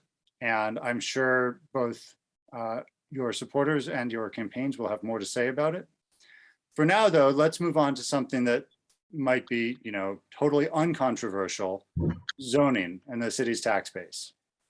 I know you all don't need a whole lot of background about it, but given that total residential property value in Newton is about $28 billion and non-residential tax property value in Newton is about $3 billion, and the property taxes are the large majority of the city's budget, about 83%, most of that from single family homes. I'd like to ask 3 questions of the 3 of you in sequence. And because we spent some time on the topic of transparency and donations, we're going to limit answers to 30 seconds. And I'm sorry, but I'm going to be quite rude and interrupt you. First, what's your position on densification of the city with large scale housing developments? And I'm trying to refer to my notes. I think our rotation order brings us to Lisa first. Oh, so just that one question. Okay, I thought you were going to say three. Just the one question at present. There's a series I'd like to ask, but okay. 30 seconds is so one at a time. We're going to have developments, and we need to have some developments. That's important for our city to thrive and to move forward. But we have to make sure that they're in scale with our neighborhoods. And we have to make sure, city councilors, that we're going to push for the absolute best project that we can. So if you look at Trio, maybe Trio is a great project to be there, but it should have been followed by using best practices of architecture, which means that it should have been stepped back so that you didn't just have a flat facade in the front. And without city councilors who are going to push back on these hard questions, that's what we're going to end up with. I think we can do a lot better. Thank you. Vicky, same question to you. Position on densification of the city with more large-scale housing developments. Yes. First, I would like to correct Ms. Gordon on not stepping back of that building. That building is in fact stepped back. It goes up several floors and then is stepped back. And if she would look at it from the street, she could probably not tell. I'm sorry, but the 30 seconds you get is the 30 seconds you get. Okay. Densification, I think that we need more housing closer to and in our village centers, especially in our village centers. We need housing so that people can walk to retail, they can walk to the T, public transportation, they can have elevated buildings, they can help keep our villages vital and our stores and shops alive. Thank you. Thank you. And Alicia, same question for you. Sure. So I agree with Councilor Danberg that it is important that we bring more housing, especially if we're going to do this, into our village centers. Housing in our village centers supports not only the businesses in the village centers, it supports other companies that may want to come to Newton. We are building office space at Northland and Riverside, and those people are going to want places to live beyond just what's there. We should be building housing in our village centers because it's where seniors may want to downsize, especially if it's one floor living. And that's. Okay, thank you. Next question on this topic. What's your position on preserving single family zoning? And again, 30 seconds. Sorry, I'm going to interrupt people. Vicky, you first, please. First of all, single family homes predominate in Newton and they will always predominate in Newton. There is no proposal on the table. There has never been a proposal on the table to do away with single family zoning. I am not in favor and would not be in favor of doing away or eliminating single family zoning. And the word eliminating is a misnomer because the only thing that the City Council and the Zoning and Planning Committee has seriously discussed, as we know, any idea can be put out there, but has been increasing the number of near transportation and village homes that are allowed to have an additional unit. Thank you. Thank you.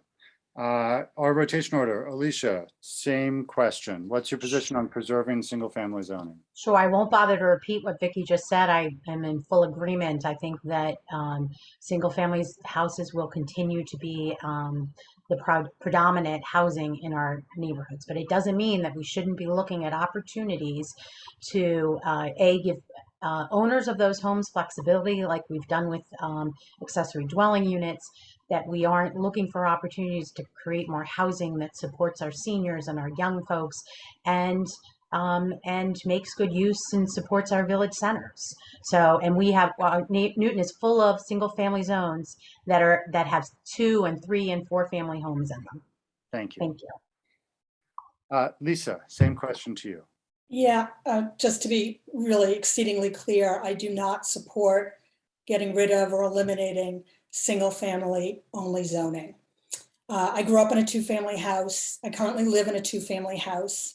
And the way I understood it, however it was put, there was a proposal to get rid of special permits for anyone who, on certain lot sizes, they could build up to 6 units depending on their lot size.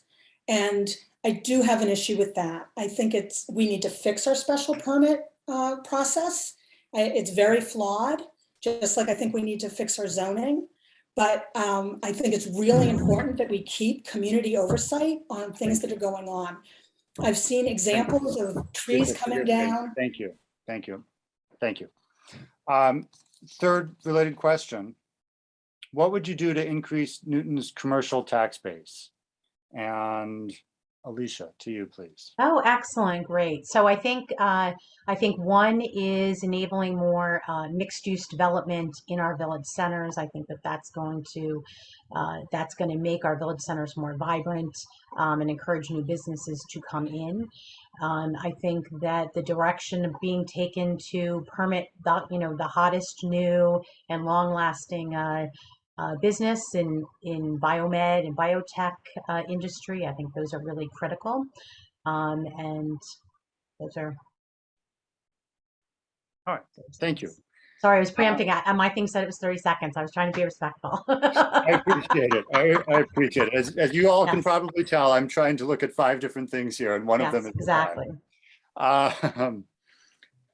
Lisa, same question to you. What would you do to increase Newton's commercial tax base? I think we need to be really thoughtful about the commercial tax base that we're currently eroding. When we talk about mixed use, that's being translated into right now is a real loss of the small amount of commercial that we do have. And I think it's important that we pay attention to that. So in my neighborhood, there's a small commercial area, and there is a proposal to what they call infill, which means to put really dense housing that goes pretty high for the neighborhood. I would like the city to use our economic development person to try and court people to make our commercial areas a lot better. So like in Four Corners, that's a beautiful opportunity to enhance. Okay, are we doing 30 seconds or 45 seconds? I'm sorry. Still 30 on these to try to get a few more questions in. Thank you. Okay. Vicky, same question. How would you increase Newton's commercial tax base? I'm sorry, you're on mute. You're on mute. We can't hear you. Excuse me. Thank you. As we know, fundability of different types of projects goes in cycles. In 2008, there was no residential money, so those towers at Chestnut Hill were not built. Now there is money for things like lab space, because after COVID, people who work in labs still have to go in and work in those types of buildings. Commercial tax is very lucrative to the city. Commercial real estate is taxed at 175% of what residential taxes, residential real estate is taxed at. And I think that we need to look at every opportunity that we have to try and increase our commercial tax base. Thank you. Last question on this topic of taxes and zoning, at least for now, is about whether you would support a comprehensive rewrite of Newton's zoning code overall, making fundamental changes, like perhaps adopting form-based zoning or some other fundamental change, or whether you're in favor of a smaller step incremental approach, such as the recently revised garage ordinance.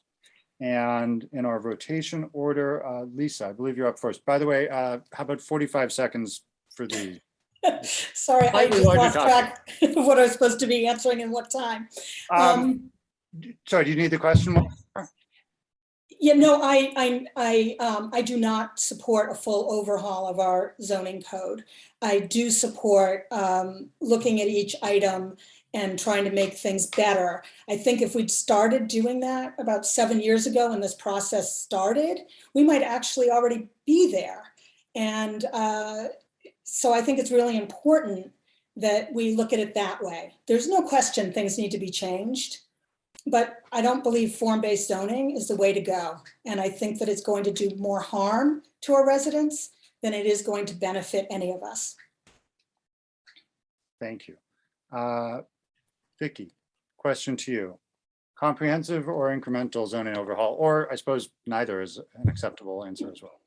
I support a full overhaul for a number of reasons. First of all, phase one of the zoning reform already totally reorganized how the zoning code was put together and how you can find things much better now than you could before.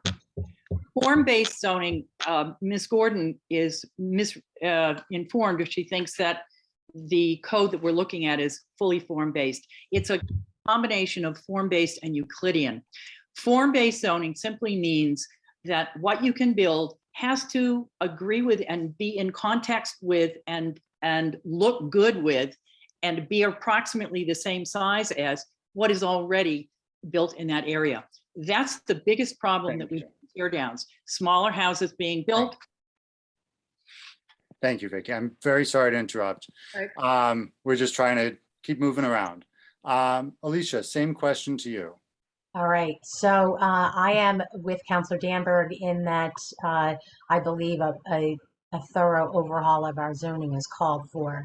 I have seen what has happened when they've needed to make small tweaks and lived through the 10 or more meetings that happened just this term on changes to the garage ordinance. It was painful, and 10 meetings to change the slight width of the doors, how many doors, how wide it should be. Meanwhile, climate change is real, and we have a housing crisis, and we need to move on that. So we need to change our zoning completely. Thank you. Thank you. I believe we're close to time. Chris, please nod your head yes or shake your head no for. That looks like an eyebrow waggle of yes. Okay, so we're going to move to our last phase here, in which each of you has the opportunity to ask a question of one other candidate and only one other candidate. If you would like to, no pressure. In our rotation order, Vicki, I believe you're up first if you would like to. Yes, thank you. I'm going to ask a question of Lisa about 145 Warren Street. This project is walkable to village retail. It has sustainable design standards, reduces parking, restores and keeps a historic house, provides bike storage, is passive house standard. It's supported by the majority of neighbors. It has checked off all boxes that the city is trying to achieve. And yet you have voiced your preference for a smaller project and said that you will not support this project. The reasons that have been given for not supporting it by other people are too large, too expensive, too much traffic, danger in the neighborhood, too many people, school crowding, which is an inappropriate question, as was brought up before. We're 1 block from the village. Would you please explain why you do not support this? And would you support it if it increased the number of units on the same footprint? Just to clarify, that long list of reasons people don't support it didn't come from me. So I think you should clarify that. That came from the neighbors that you were talking with. I would like to disclose to everybody that this project is 1 street over from mine. It is in a densely populated 2-family neighborhood. that is absolutely transit oriented. It's why I live where I do. It's in a historic home and it's a very big lot. And I fully support there being 3 units put in there. The developer wants 5 units. It will take up the entire length of the property. They're really big units. Even, they're calling what they're calling smaller units is 2,500 square feet. To me, that's still big. My house is under 2,000 square feet in the unit that I live in. And so I'd like to see preservation of green space. I think all the points that Vicky made are absolutely true. It's transit oriented. It's got places for bikes. It's passive house required. I think if the community had been brought in earlier, we could have come to a better conclusion. We wouldn't be where we are now. I fully support multifamily housing. I think it's a fabulous thing. It's the only way I could afford to move back to Newton after having grown up here. So that's not an issue for me. The issue is, what are we doing that's best for our neighborhoods and not what's best for the developer? I know how much that house sold for, and I'll tell you, he's going to do fine, whether it's 3 units or 5 units. Lisa, thank you. Let's try and do this maybe a little quickly with shorter questions. Alicia, I believe you're up next in our rotation. So yes, I'm a member of land use and have been through many contentious discussions, including voting on Riverside, and have seen the process and the work that it takes to get concessions from developer. Can you please tell me, you insinuate that we're not working hard enough to get concessions. What additional items would you have requested, say, from the Riverside project?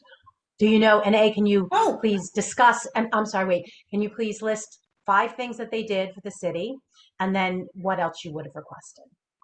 Oh, I don't have a problem with the Riverside project. In fact, I think Riverside is the poster child for how we should be approaching. Okay, what about Trio, since you have that listed on your website?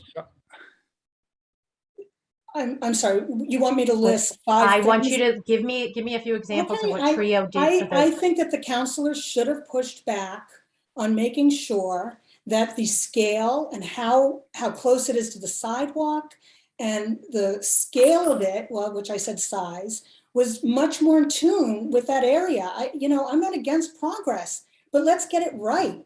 Let's make sure, I talked to somebody who worked on this project, and he said, his job was to approve allowing more stories. The city council's job was to get it right in terms of how it is built. I don't think that the city council got it right in the way that it was built.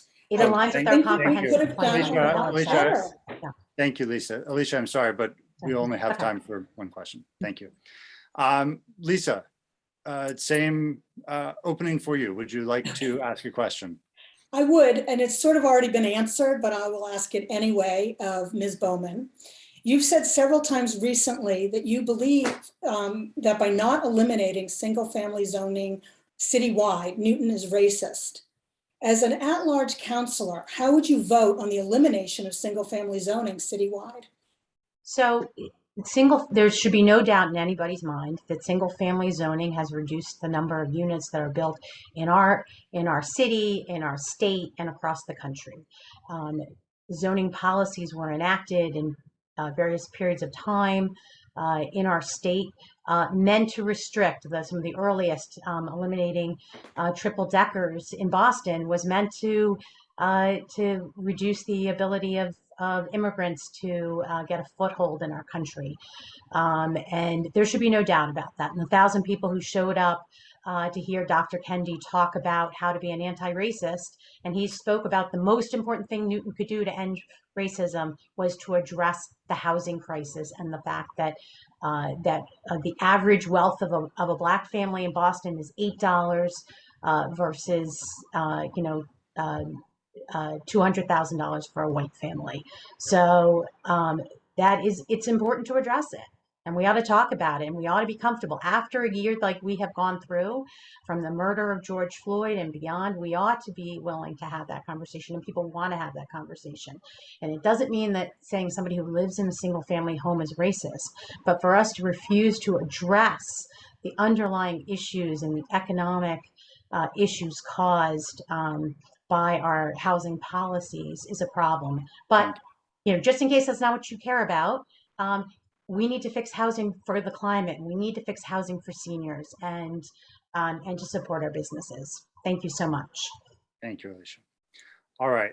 I know we are well over time. Chris, is it okay if we go through closing statements? Okay, that looks like a yes.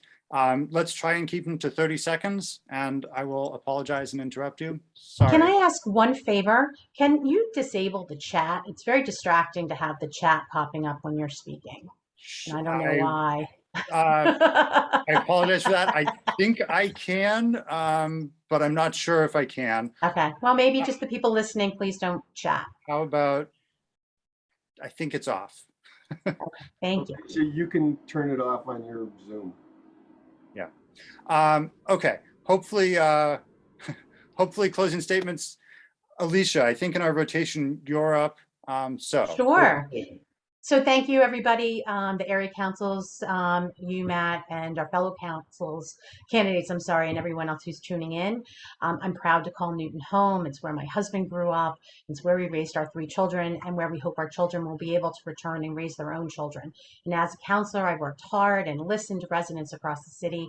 And I'm excited and heartened to hear that we share some of the same priorities to make Newton more affordable and to take bold action on the climate and support our seniors in our schools and invest in open space and roads and make our village centers more vibrant. And as voters, we need to elect leaders who share our priorities and have the skills to move our city forward. I am that leader with a proven track record for making positive change. And I'm excited to continue this work with residents and fellow councilors in the coming term. And I'm Alicia Bowman, and I ask for your vote on November 2nd. Thank you. Thank you. Lisa, closing statement. Thank you so much to the area councils, my opponents, and Matt. Thank you everyone who's tuned in for being engaged voters. It's been a pleasure discussing some of the challenges facing our city today. Newton is a wonderful place, but I know that our government can do better for us. Together, residents and councilors can collaborate to protect the environment, ensure our schools are fabulous, protect the quality of life in our neighborhoods for future generations, and rally our community around the arts. And as a city councilor, if I should be elected, I promise to listen to you. I will always put you first. Please vote for me, Lisa Gordon, on November 2nd. But if you have your mail-in ballot or your absentee ballot, fill in Lisa Gordon as well. Thank you so much. And Vicky, closing statement, please. Thank you to everybody. Thank you to the area councils, all of its leadership, and everyone who has tuned in today for giving us the time to chat with you. I stand on my strong record in pushing for climate action, infrastructure improvements on roads and sidewalks. I led the successful effort to get Newton sidewalks cleared of snow in the wintertime so that people can use the sidewalks and get around and be mobile no matter what their disabilities might be all year long. Policy makes a big difference in everyday lives. Nothing can be done by one person alone. We need courageous leadership and cooperation to get us through this pandemic and back on our feet. We elect the direction that we want to take and the people we trust to get us there. I am honored that you have elected me since 2004, and I will continue to work hard for you. I ask for your vote. Thank you very much. All right. Thank you all three. And thank you area councils for hosting these debates. I believe this is our last debate today. There'll be more tomorrow. I hope you all can join if you're available.